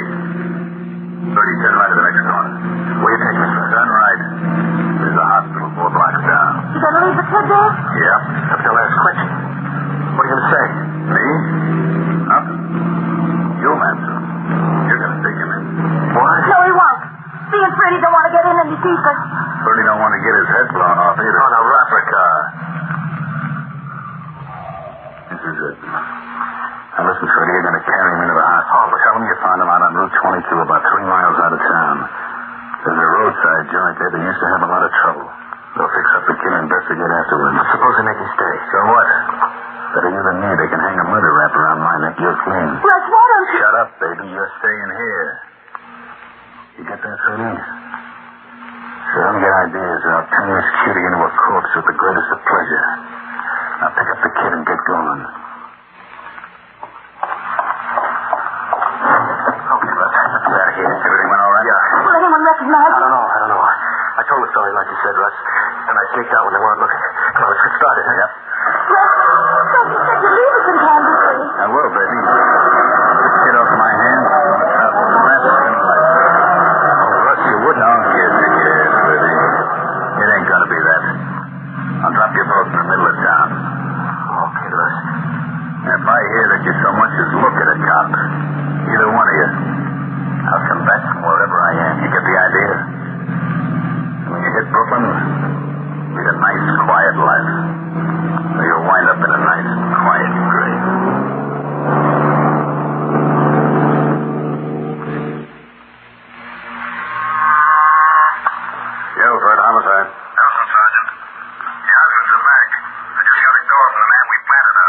Good. Have a squad car sent around. Going to play a game of 20 questions with Mr. and Mrs. Ferdinand Osborne. Oh, but Sergeant, you don't know this guy Donahoe. He's crazy. Freddie, anybody who kills is crazy. The odds are stacked against him. Unless he's got a guy like you covering for him. We're not covering for him, Sergeant. I'll tell you. No.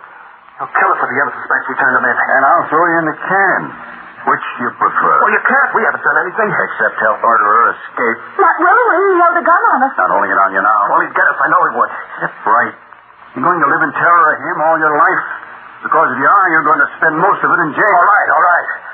It's better than being dead or whatever else I can think of doing. I don't know. I've been a cop for 20 years, and I still can't figure out the minds of people like you. Well, don't try to. Just let us alone. There's one crook carrying a wounded guy on his back. He's on the lam. Cops are searching for him all over the country. You're more frightened of him than you are of the whole police force. Well, he'll get to us somehow. Freddie, I think... Don't think. Russ never liked it. Look, honey, you got more sense than this rabbit of yours. You talk. Now hold you as a material witness. Put you up in a nice, comfy hotel with a squad of police around you day and night. All right, Sergeant. Shut up, Freddie. Now, you're a smart girl, kid. Get your stuff and we'll go down to headquarters. You too, Freddie. Maybe you'll get smart on the way. Nelson. Yes, sir. Here it is. Freddie and his wife drove the Donahoes to Kansas City. They dropped the one who was shot Dave at the Mercy Hospital. Send a wire to the KC police to pick up the kid. Okay, we'll do. I'll be back with anything else they spill. Right. Hello?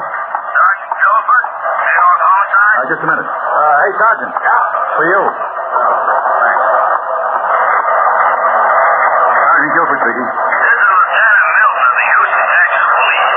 Yes, Lieutenant? You've got an alarm out for Russell Donahoe, wanted for murder, right? You bet we have. Don't tell me you've got him, Lieutenant. No, but we've just got a call from a man who works in a refrigerator plant down here. He heard the description of Donahoe broadcast over the Gangbusters program. Says his place just hired a man who fits that description. Brooklyn accent and all. Well, nice going, Lieutenant. You spare a man to tail him? Sure. Big glasses. Good. Keep a close cover on him. We'll fly down to Houston with positive identification. Help you pick him up right away. Now back to Gangbusters. How much farther is this refrigerator plant, Lieutenant? Just a block more, then around the corner. How many exits does the building got? 3. One through the office, one through the loading platform, and one directly out onto the street. I've got a man cover call. Now, we may need him. Donahoe plays pretty rough from what his friends tell us. This building here? Yeah, I'm pulling up to the taxi entrance. With your permission, Lieutenant, we'll go in and leave you to take charge of the men outside in case anything goes wrong. Okay. Your party. Come on, Nelson.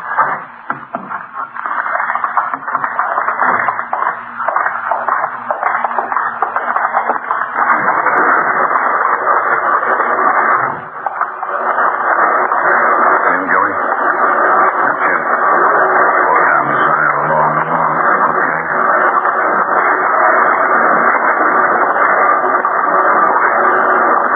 Yep. Guy working at the lathe. No doubt about it. You go down the next stand and cover him from the rear.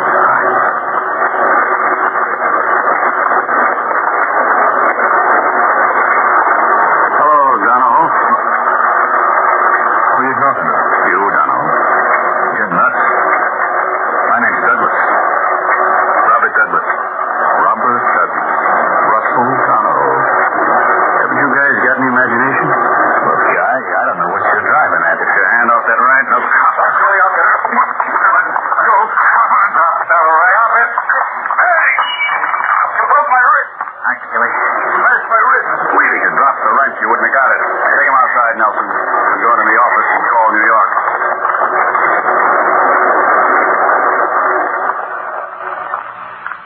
That done ended the case of the Cowboy Killers with a very strong assist from your own Gangbusters program. David Donahoe was picked up at the Mercy Hospital in Kansas City, but died in a Brooklyn hospital before he could be brought to trial. The other killers were convicted of murder in the first degree and are now serving life sentences. Thank you, Chief Sullivan, for this important case history. And Gangbusters, congratulations to all the police officers who participated in the investigations leading to the arrests and convictions.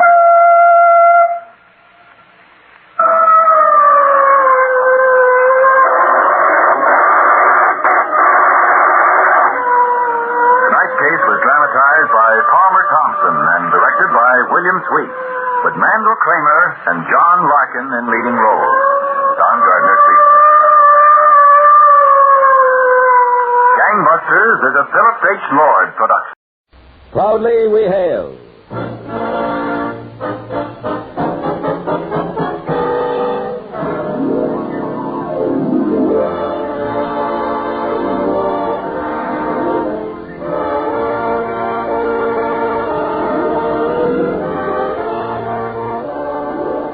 From New York City, where the American stage begins, here is another program with a cast of outstanding players. Public service time has been made available by this station for your Army and your Air Force to bring you this story, as proudly we hail the courage of freedom.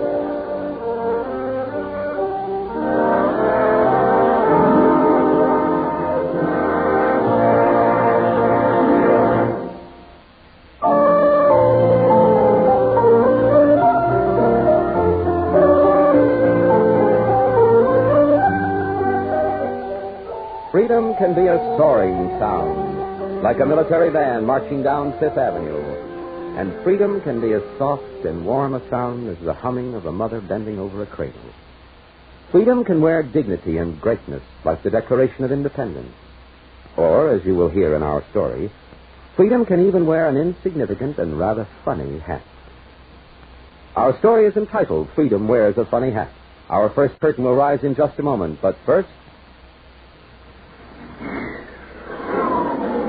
Young men of America, do you hear that sound? That's the sound of one of America's newest defenders of the American way, an F-89 Scorpion jet, an airplane that travels faster than the speed of sound. If you're between the ages of 19 and 26 and a half, if you've had 2 or more years of college and are otherwise qualified, you are eligible to become a part of the Jet Age in the aviation cadet training program that the United States Air Force is making available. Visit your United States Army and United States Air Force recruiting station as soon as possible and get full information. Don't hesitate. America needs you now. And now your Army and your Air Force present the proudly we hail production, Freedom Wears a Funny Hat, a story based on an actual incident from the pages of American history.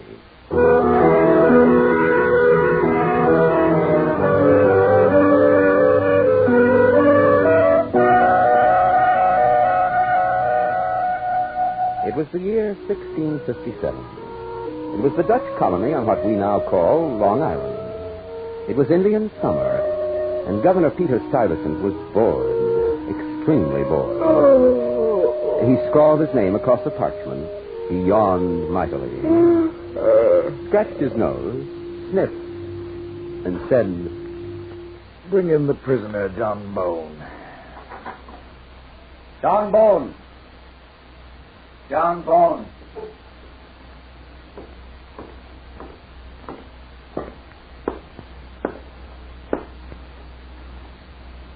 Remove that monstrosity which you laughingly refer to as a hat. Not to any man. I said take it off. Not by my will, sir. A simple way to remove a hat is to remove the head it sits upon. The action would be yours and not mine. And so the guilt. Do you think for a moment I would not take such an action? I think you'd welcome the opportunity. Then doff your hat! No. That I will not do. Are you stupid or just stubborn? I am neither. I'm merely a man who respects God and is humble only before God. I'm a Quaker, a friend. Take off your hat, friend. No. Guard! Rip off his hat! Well, now, how do you feel about that, John Bone? I feel pity and compassion and sadness. But only for you, sir. Only for you.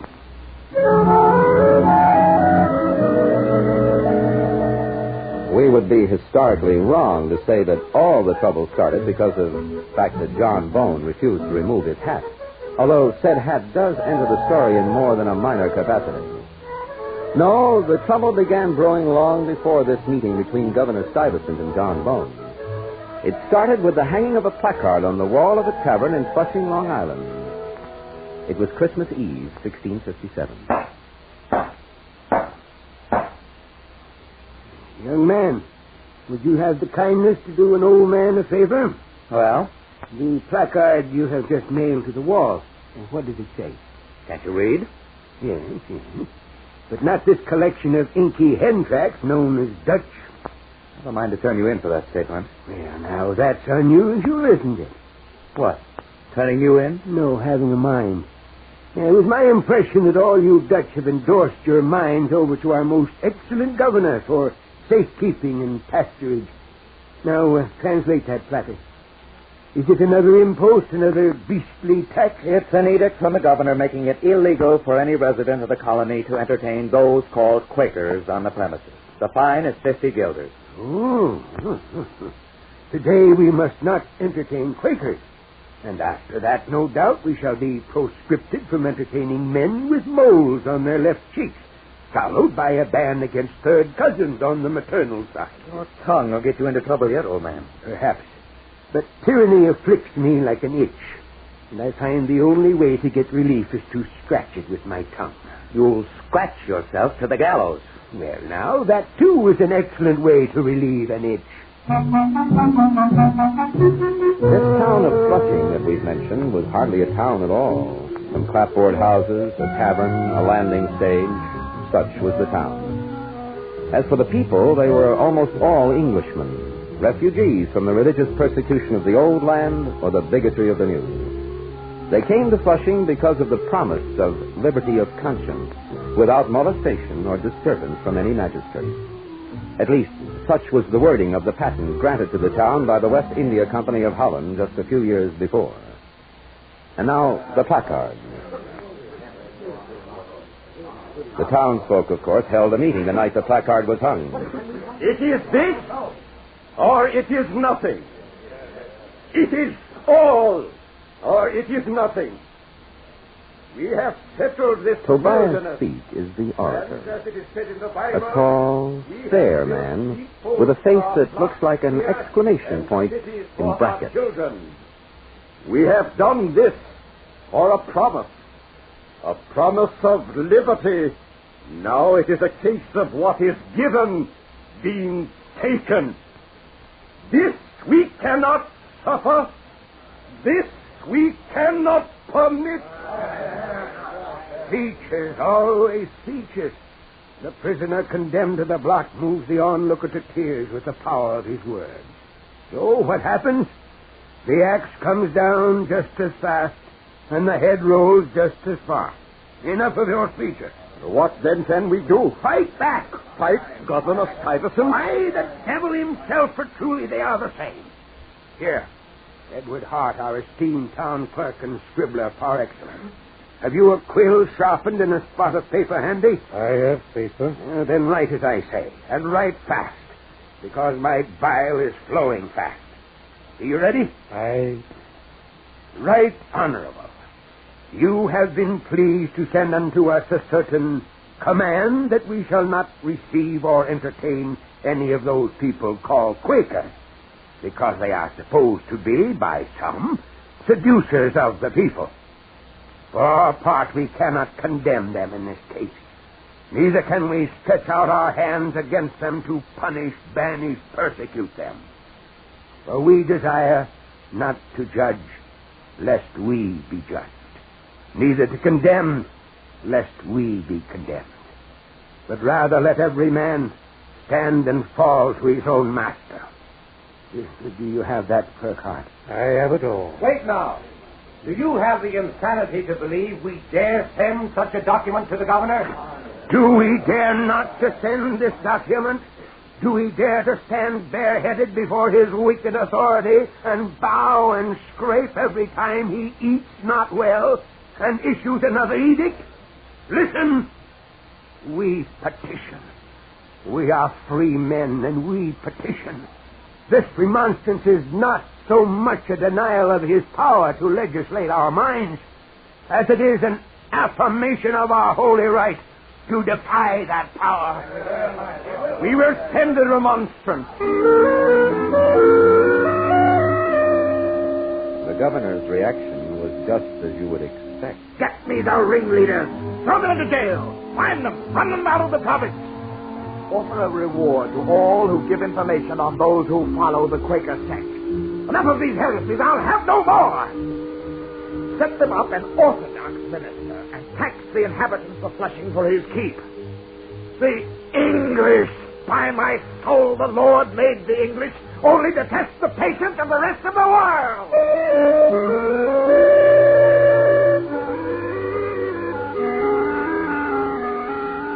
Yes, the governor's reaction was just what you would expect. But 5 years later, in 1662, the governor received a magistrate of the town of Jamaica. It is my duty, Your Excellency. My duty, you understand? I do this only because it's my duty. Does the fact that a reward is offered for this information make your duty any the more digestible? Oh, perish the thought. But not the reward. Waldron. Excellency, our good magistrate has come with certain intelligence that should interest you, Sheriff. Tell him. Well, now, I have heard, more than that, I know it is an absolute fact from personal observation. He spied on them, that's what he means. Yes, I investigated the matter personally. In Flushing, sir, there's a man named John Bone who follows the abominable Quaker sect and holds meeting in his house every Sunday. Bone, you say? Aye, Bone. His spelling is B-O-W-N-E, John Bone. Your order, sir. Bring him in, of course. Through due course of the law, the governor's law, John Bone was held in the guardhouse near the gate of the governor's home. The next morning, as the governor passed on his way to his office, he heard a voice call, Your Excellency! Governor Stuyvesant. Sergeant. Sir? Is someone addressing me? The prisoner called out, sir. What prisoner? I see nothing but a hat sitting on a head. And the most ridiculous hat at that. Prevents me from seeing more. Your Excellency, Sergeant, will you be good enough to explain to the source of this disembodied voice that His Excellency the Governor is normally attended by certain courtesies, the most meager of which is the common decency of a removed hat. Take off your hat when you talk to His Excellency. I'm sorry, but bearing my head is an act against my conscience. All men are equal, and no man is in station above another. Sergeant, did I hear some further talk? The prisoner says he can't bear his head because of his conscience. It must be a wicked conscience that must stay hidden beneath a hat. Your Excellency, I have my convictions. What? Did I hear something? He has his convictions. To which, no doubt, I shall add one of my own. Will you hear me, Your Excellency? It's strange, is it not, Sergeant, that a hat can seriously affect one's hearing? Injustice, Your Sergeant, I perceive that we are being plagued by an apparition that hungers for justice. I suggest we lock this ghost in our deepest dungeon until I pursue further the proper procedure against discourteous phantoms. With pleasure, Your Excellency. Your butler, Sergeant. Straighten it. It's just awry. Yes, sir.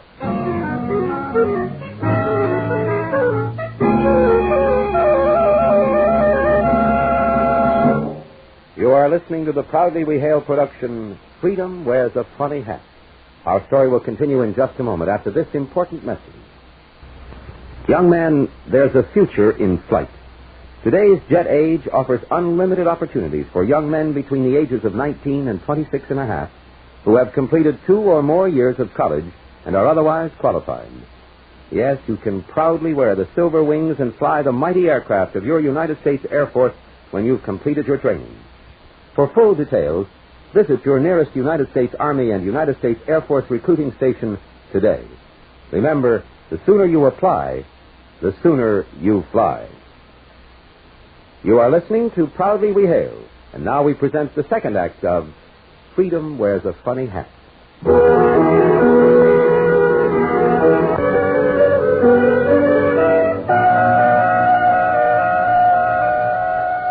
The governor is a man we mustn't judge too quickly, lest we, as they say, be judged ourselves. The good governor was a man of his time, a brave fighter, an honest administrator, and a total bigot. In due time, his conscience got the better of him, and he decided to see John Bones. You remember what happened then. Take off your hat, John Bones. No. Guard! Rip off his hat! Well, now, how do you feel about that, John Bones? I feel pity and compassion and sadness. But only for you, sir. Only for you. Your pity is not needed, and save your compassion and sadness for yourself. John Bone, how do you plead to the charge? I have heard no charge. Then hear it now. Sheriff, read the charge. John Bone, you are accused of being a member of the abominable Quaker sect and of housing members of this sect under your roof in unlawful assembly. How do you plead? I plead the charter. The charter? The patent granted to the town of Flushing by your predecessor, William Keith, contained these words. The settlers are to have and to enjoy liberty of conscience according to the custom and manner of Holland, without molestation or disturbance by any magistrate that may pretend jurisdiction over them. Do you think I am not familiar with the wording of the charter? I think you've overlooked it. I overlooked nothing. I am here to preserve peace and not to tolerate heresies. What is despicable about saying that one man is all other men's equal? It is not true. You condemn our belief, sir. Do you understand it? This is infamous. Now, what do we say that is so infamous? We say that a person finds God within himself, that every man and woman is ordained at birth into a priesthood of common worship, and that the pulpit is the right of every person desiring to preach the way of the Lord. We take no oaths, sir. We have no professional ministry. We do not doff our hats. That is our belief. You are threats to the peace. You rouse the rabble by your preaching on the open streets, in barns, and wherever you find an audience. We threaten no peace. All we ask for is peace. Plead to this charge, and let's have an end of this. I plead to nothing. Your final word? The Lord will have the final word. You are fined the sum of 150 guilders. I will not pay it. The fine shall be 300 guilders for the second offense and banishment for the third. I will not pay it. Take him away. This way, Bone. Bone. Yes. You forgot your hat.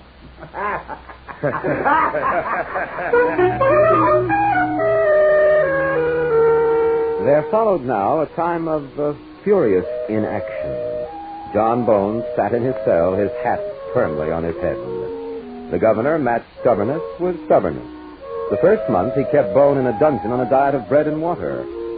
Then he thought of a better strategy. Move him from the dungeon to a room in the city hall. Feed him well. He thirsts for martyrdom, the fool does. So we shall persecute him with kindness. Bones sat, hat on head, just as firm in the city hall as he had sat in the dungeon. Enough of this. I'll have the poor idiot off my hands. Tell him I will remit his sentence if he promises to leave the province. Enough of this farce. Bone would make no such promise. Leave his door unlocked. Let him sneak away in the night. John Bone was in his room the next day when the guard peered through the unlocked door. Is there no way of ridding myself of this nuisance? Send him back to Flushing. Tell him I grant him the pleasure of his family for 3 days. I warrant that will be the end of John Bone. 2 hours before his deadline, John Bone waited outside the city hall. I want him off my neck! The whole town's laughing at this comedy, and at me. I say it's enough. Bring John Bone to me. We'll have it out this time once and for all. Bring him to me!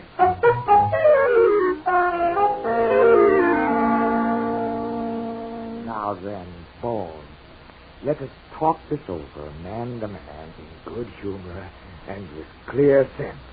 I will pay no fine. Pay nothing. Only leave the province. That I will also not do.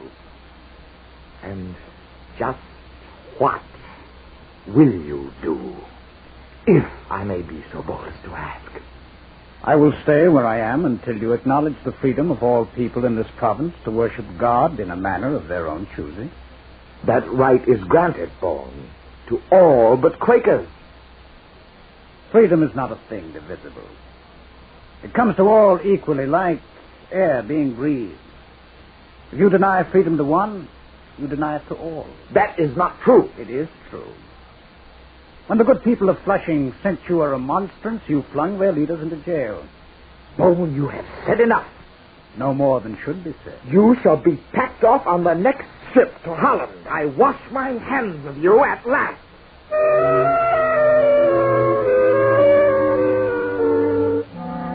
In Holland, that little land of large tolerance, John Bone spoke before the Amsterdam chamber of the Dutch West India Company.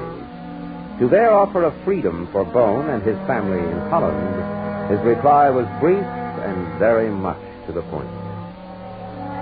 I cannot think that you in sober earnest believe that I would subscribe to any such thing, it being the very thing for which I chose freely to suffer want of the company of my dear wife and child, imprisonment of my person, the ruin of my estate. This I did rather than yield to such a thing as you require.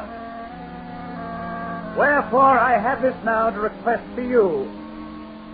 The Lord will not lay this to your charge, but give eyes to see and hearts to do justice, that ye may find mercy with the Lord in the day of judgment.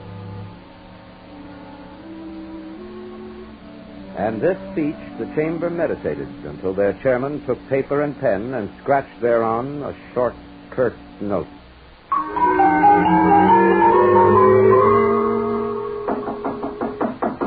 Yes? Yes, come in. Don't tear the door from its very hinges. Your Excellency. Well, what is it, Sheriff? You tremble as though you just come from seeing a ghost. What I have seen would send a ghost shrieking. Indeed. And what, pray, is this ghoulish apparition? Bone. John Bone? The same. Where? Here. Here? He waits just outside. By my soul. The Quaker has the courage to return to face me. Well, show the friend in. The friend? Show him in, I say. Yes, Your Excellency. John Bone, His Excellency bids you enter.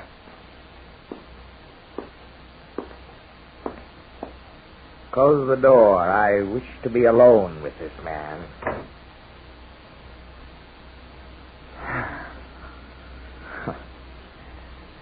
I'm pleased at your safe return, friend. Was your voyage pleasant? A voyage home is always pleasant. I have with me a note from the Amsterdam chamber. A note? It is addressed to you. Ma'am. Thank you.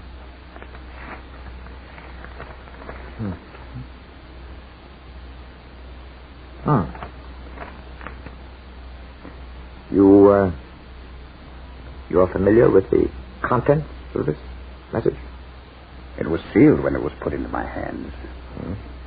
Then permit me to read you a portion. Here. It is our opinion that the consciences of men ought to ever remain free and unshackled. Let every one be unmolested as long as he is modest, as long as his conduct in a political sense is unimpeachable, as long as he does not disturb others or oppose this government. Well, now, where does that leave us, John Bone? That is for you to say, sir. Bone, I'm a rather crotchety old man. I don't pretend to be entirely convinced of the wisdom of this order. But it is an order, and as a soldier, I shall obey it. Perhaps the order is right. What I believe is wrong. Perhaps. But this I know. You're a man of courage. And I respect you for that. And I respect the inspiration of that courage. Whatever it is in your belief that gives your spine starch and your will iron, by my soul, I like it. It is not courage. It is truth. Give it a dozen names. It's still a wondrous virtue. Listen, friend. We're worlds apart in our beliefs. But it's a tiny world. So tiny that two hands can stretch across it. If the will be there. The will is there. My hand on that, Governor Stuyvesant. And mine. John Bone, in all respect, I doff my hat to you.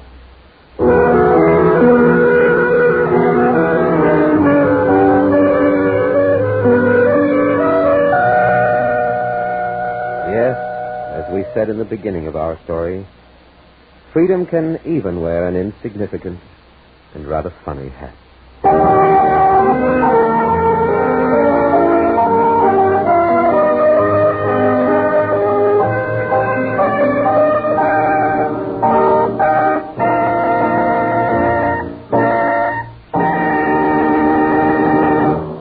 Young man, why not let a thought for tomorrow be your thought for today? Consider a future in flying. Yes, your United States Air Force is offering an exciting, exhilarating life to young men who can qualify.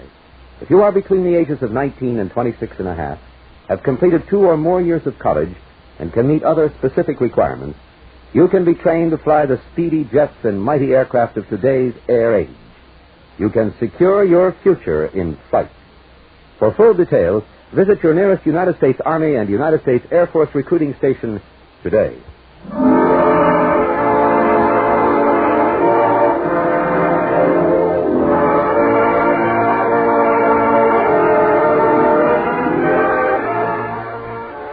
This has been another program on Proudly We Hail, presented transcribed in cooperation with this station by the United States Army and the United States Air Force Recruiting Service. This is Kenneth Banghart speaking and inviting you to tune in this same station next week for another interesting story on Proudly We Hail.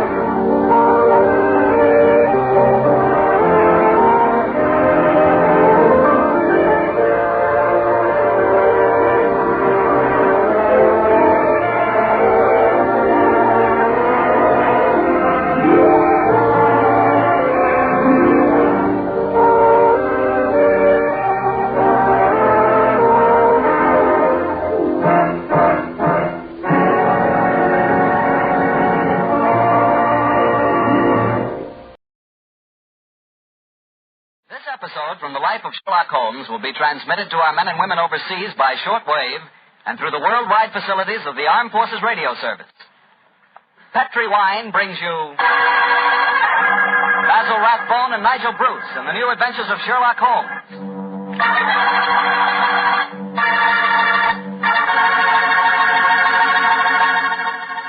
The Petri family, the family that took time to bring you good wine, invite you to listen to Dr. Watson tell us another exciting adventure he shared with his old friend, that master detective, Sherlock Holmes. Tonight, instead of joining the doctor at his home, we're all meeting here at Camp Roberts in California, where the doctor's going to tell his story before a large audience of GIs, and as usual, I'm going to tell my story right now. It's about Petri California Sherry. And I want you to know that Petri Sherry is the best beginning a good meal ever had. Before you sit down to dinner some evening soon, just pour yourself a glass of Petri Sherry. Look at that rich, dark amber color. Just smell the fragrance of those wonderful grapes. And then taste that Petri sherry. Is that ever good? And say, if you like your sherry on the dry side, not sweet, then just wait till you taste Petri pale dry sherry. If some of the family like regular sherry and some like pale dry, don't buy one, buy two. You can't go wrong so long as you buy Petri. Petri. Petri sherry.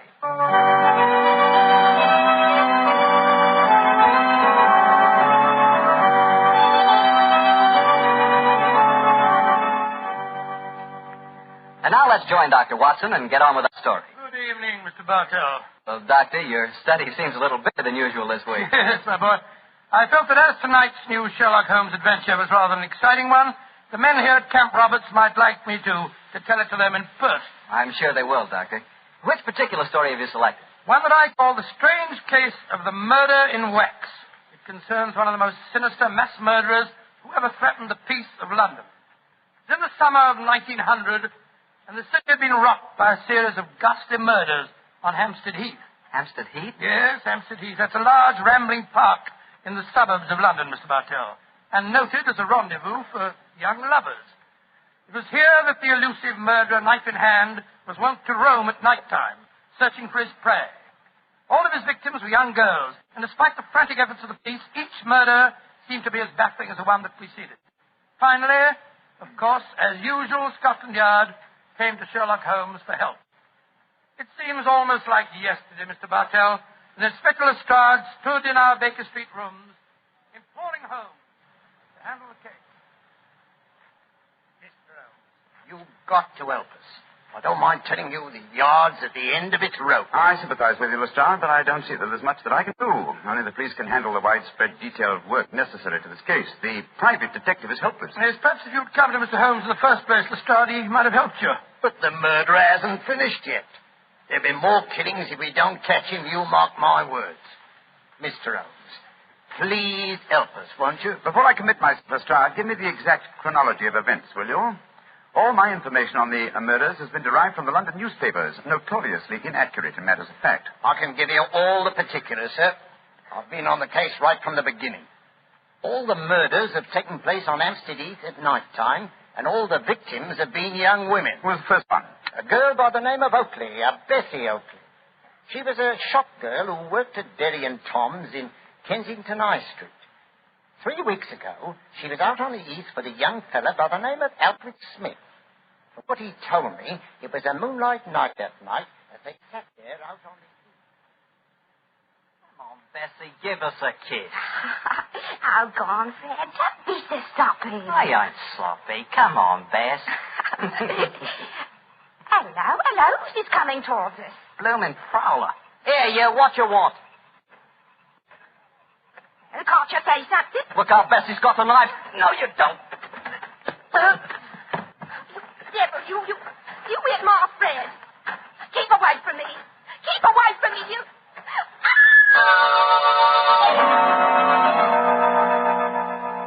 And that's all I know, Inspector Lestrade. I never got a good look at him. He caught me on the head, and when I come to, there was poor Bessie with a throat cut. Yeah, that's your story, young fella, my lad. All right, Sergeant.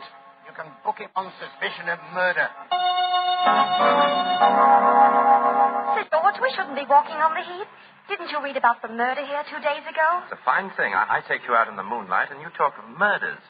Let's talk about us, Violet, darling. It seems to me we should talk about your wife. My wife doesn't mean anything to me anymore. Violet, if I could get a divorce, There's someone behind that tree. He's coming towards us. Who are you, son? What do you... No, you don't. Don't come near me. Don't.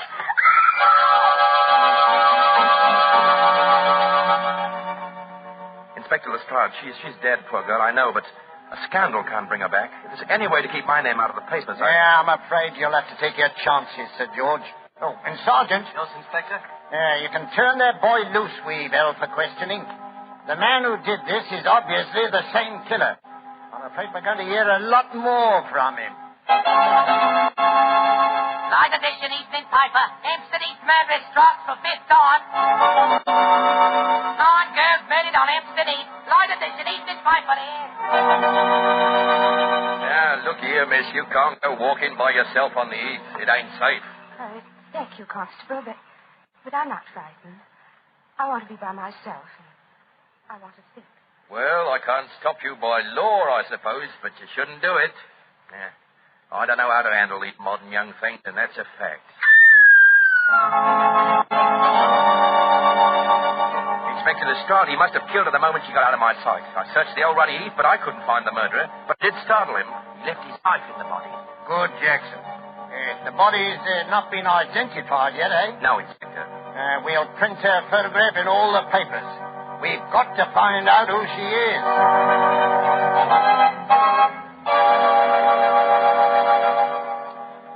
Mr. Bishop, is this the body of your missing daughter? Yes, it's Rosie, my Rose. Inspector Lestrade, if I ever lay my hands on this murdering fiend, I'll kill him.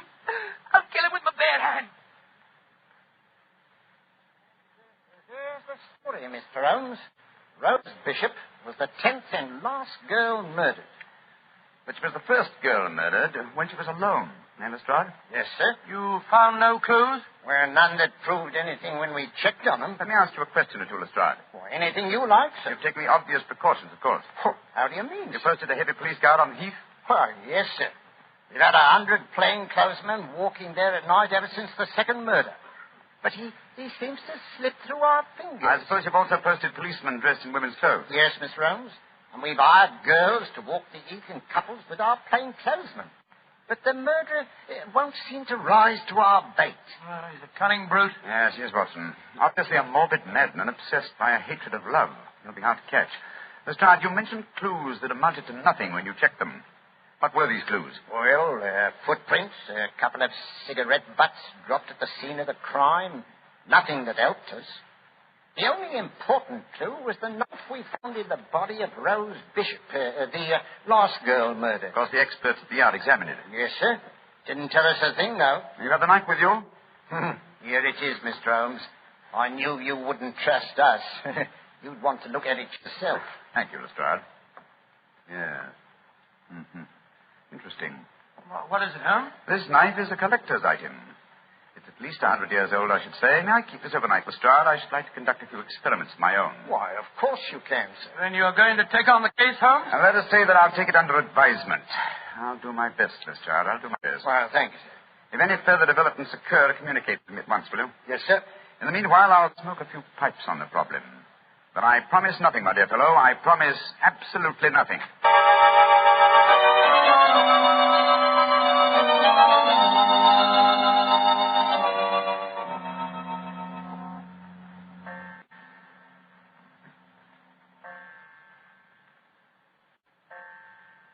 3 o'clock in the morning, Holmes. You're still peering through your microscope at that knife Lestrade left for you. That's true, old chap. That's quite true.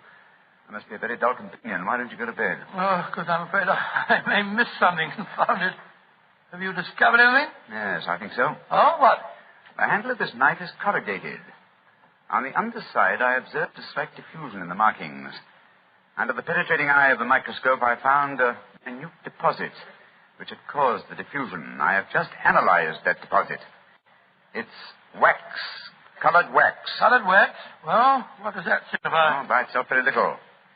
But when you combine it with a knife that definitely belongs to another century, it does suggest a certain origin. I got an idea. Perhaps it came from the theater.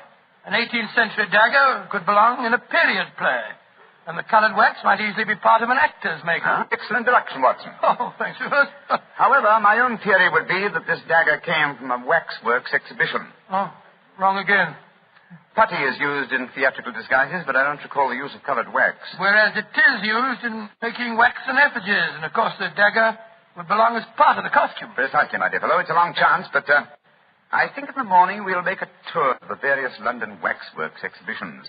If my deduction is a false one, at least we'll have the pleasure of a busman's holiday. We can visit all our old friends who died on the gallows.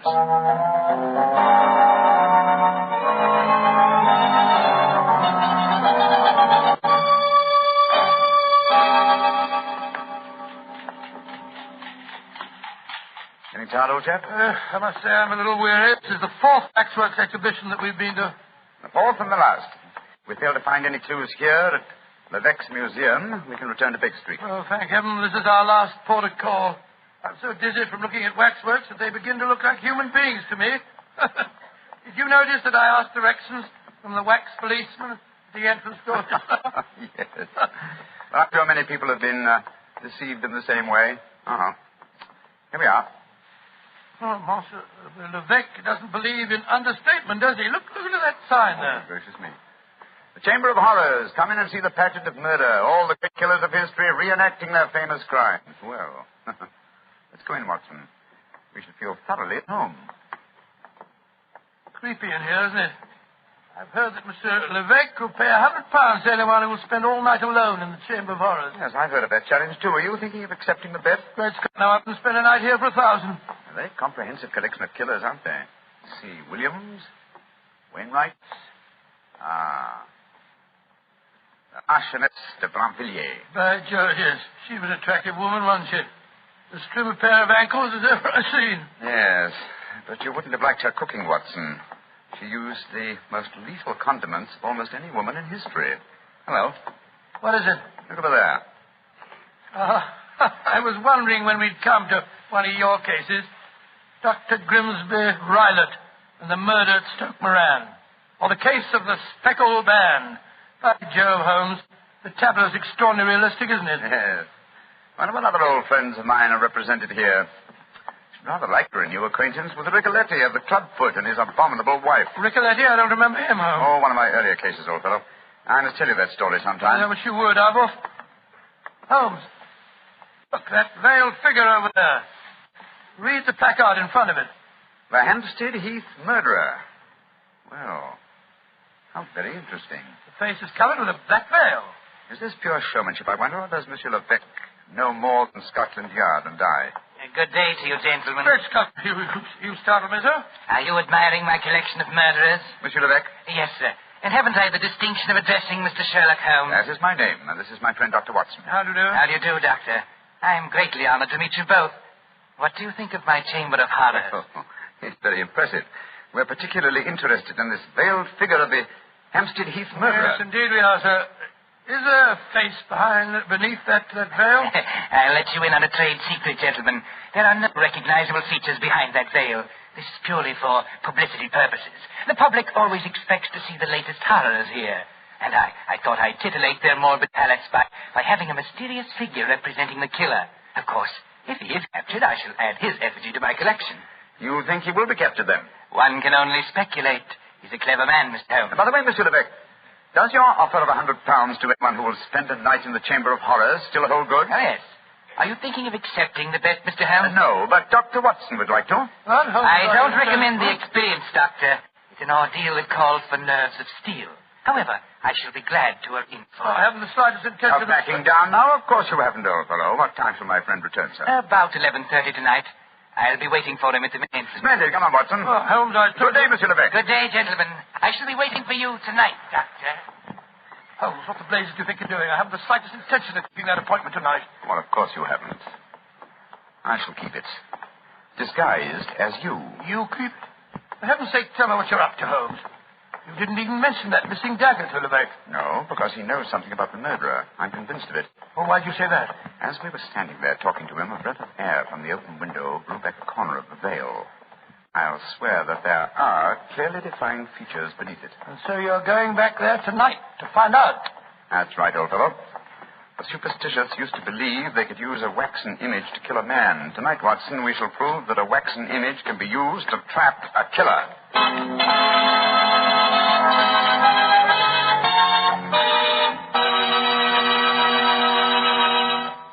Dr. Watson will continue his story in just a second, so I'm just going to remind you that there are lots of ways to make good food taste better. But the easiest way is to serve that food with a good wine, a Petri wine. If you like a white wine with chicken or with fish, you'll love that wonderful Petri California Sauterne. If you like a red wine, then rich, hearty Petri California Burgundy is your wine. But if you don't know which you prefer, why not try them both? Petri Burgundy and Petri Sauterne, red and white. Don't buy one, buy two. But always buy Petri. Well, Doctor, so Sherlock Holmes decided to disguise himself as you and spend the night in the Chamber of Horrors, Yes, Mr. Bartell, after dinner that night, he began to apply the makeup.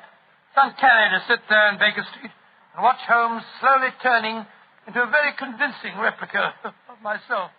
As he did so, we discussed last-minute arrangements. I'm promptly at 11:30, Watson. If I'm not back here by 2 o'clock, you better come after me. We should have McCowan wait outside, old fellow, just in case there's any trouble. No. You'd attract attention. By the way, do you recall the name of the last girl murdered on the heath? Yes, Bishop. Rose Bishop, wasn't it? Exactly. The only girl who was murdered when she was unescorted.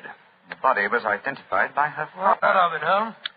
Levesque is a French name, and yet the gentleman had a decidedly English accent. I should say that he adopted a foreign name as being more suited to his profession. I don't see what you're driving at. What's the connection between Levesque, the owner of the waxworks, and the father of Rose Bishop, the murdered girl? Levesque is the French word for bishop. Great Scott. You think that he knows who the murderer is and... I know only one thing, Watson.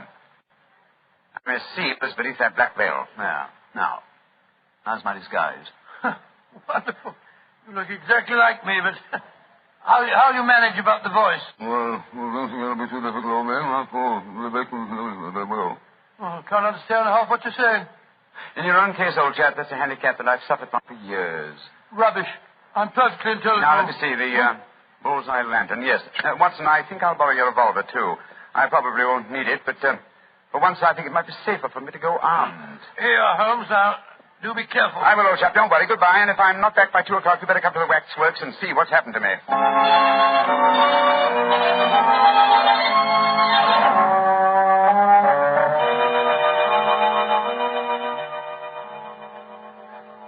Dr. Watson, you don't mind if I search you? Oh, gracious. Of course not. No lantern, please.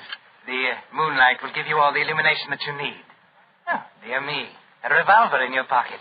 I'm afraid I can't allow that. Oh, no. Once before, a young man who unwisely accepted my bet left bullet holes in some of my finest waxworks before he finally went raving mad. Gracious me, raving mad, did he?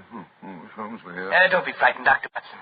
Many of the waxwork murderers here are all friends of yours. They'll be good company. I shall come and release you at 8 in the morning. Yes, but no. How about Well, I've sealed all the windows with string and wax. I shall seal the door behind me as I leave. Well, that's very unkind of you. Midnight.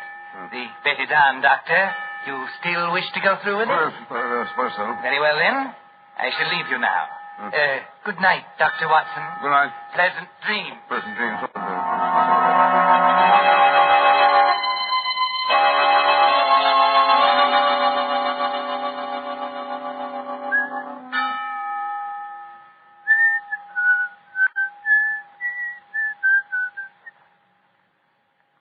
What's that?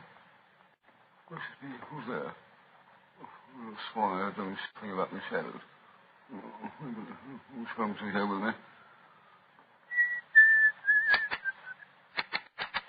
The window. Quick, Scott, it's Watson. Now, before his time. Well, here are the seals and the string. Come on, up with it. Holmes, are you all right? Shh. I'm all right. You came early, but it's just as well. You're carrying a lantern. Levesque took mine with him. Come on in.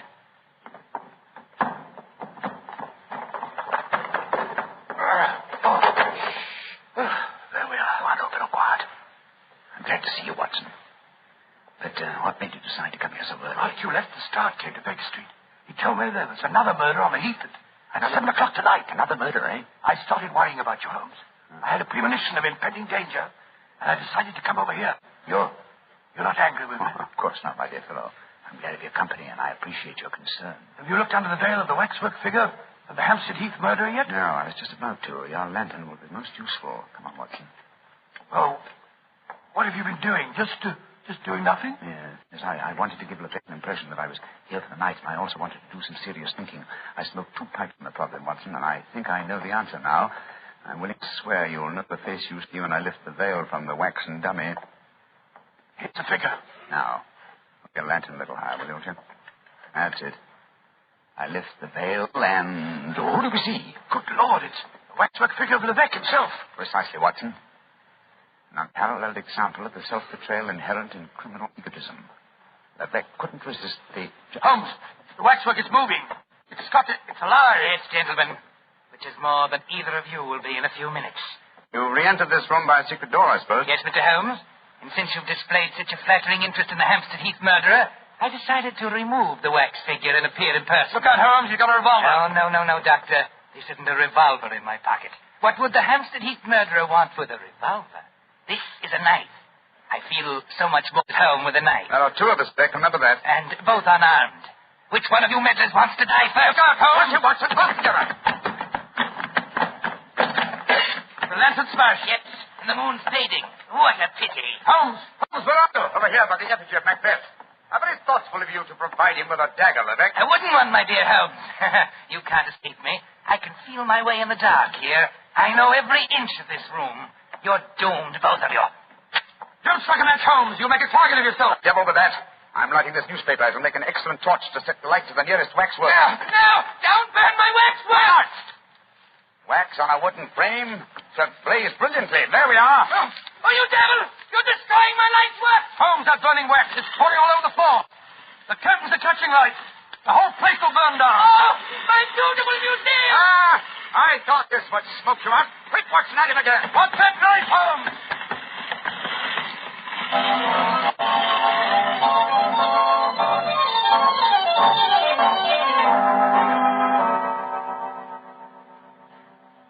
Well, Mr. Holmes, you've done it again.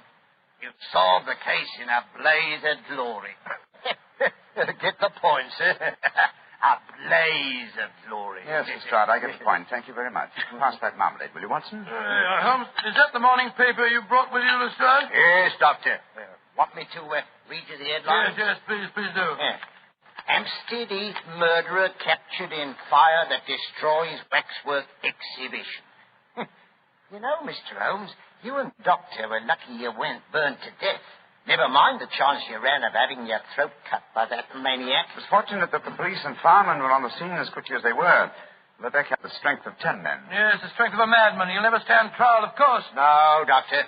He'll end up in an asylum where he belongs. Mr. Holmes, what made you suspect Lebec? You first gave me the clue yourself, Lestrade. You told me that all the murdered girls were accompanied by men when they were attacked. All of them save one, Rose Bishop.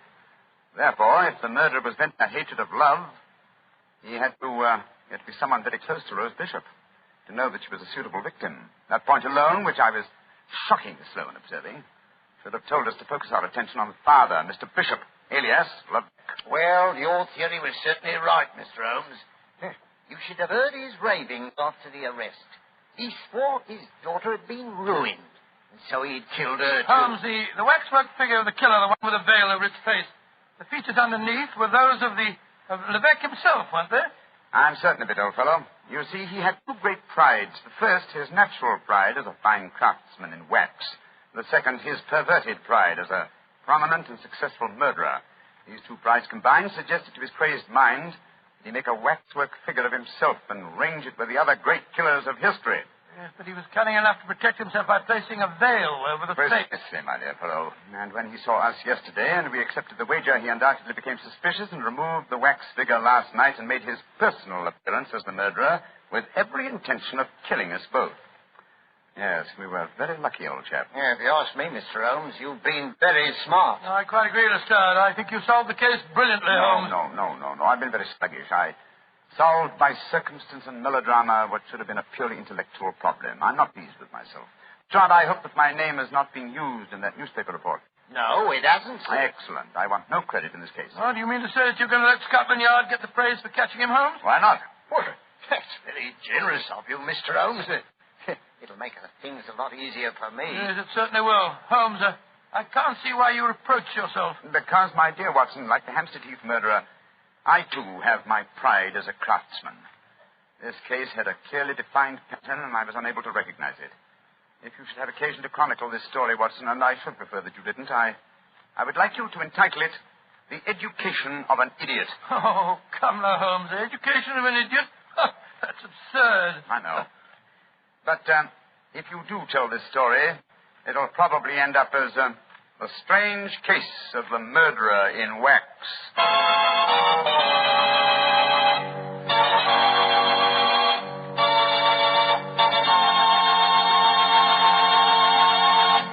Well, Doctor, that was sure a swell story. You know, that's the kind of story I like. Lots of action. Well, that's the kind of story I like to tell. You know, Mr. Bartell, although our broadcasts were heard overseas every week through Armed Forces Radio, this is one of the few occasions that I've had the privilege of really telling my story directly to the boys. And it's been a great pleasure for me to be here at Camp Roberts. Well, that not only goes for you, but for me, too, Doctor, and for the Petrie family. There are no words to describe how much our country owes our servicemen. And to all of you, the Petrie family wants to say, just as every American wants to say, thanks for a swell job. Well, Dr. Watson, what story are you planning to tell us next week? Next week, Mr. Bartell, I'm going to tell you one of the strangest adventures that ever happened to Sherlock Holmes. It takes place in a monastery high in the mountains of Tibet and concerns itself with an avalanche, an execution, and a murder.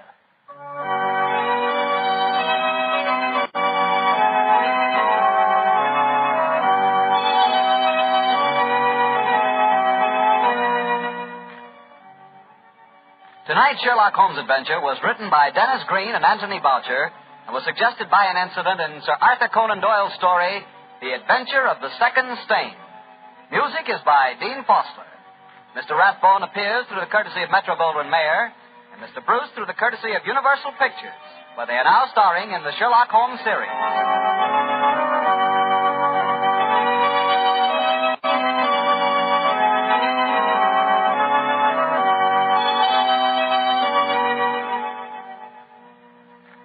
The Petrie Wine Company of San Francisco, California, invites you to tune in again next week, same time, same station.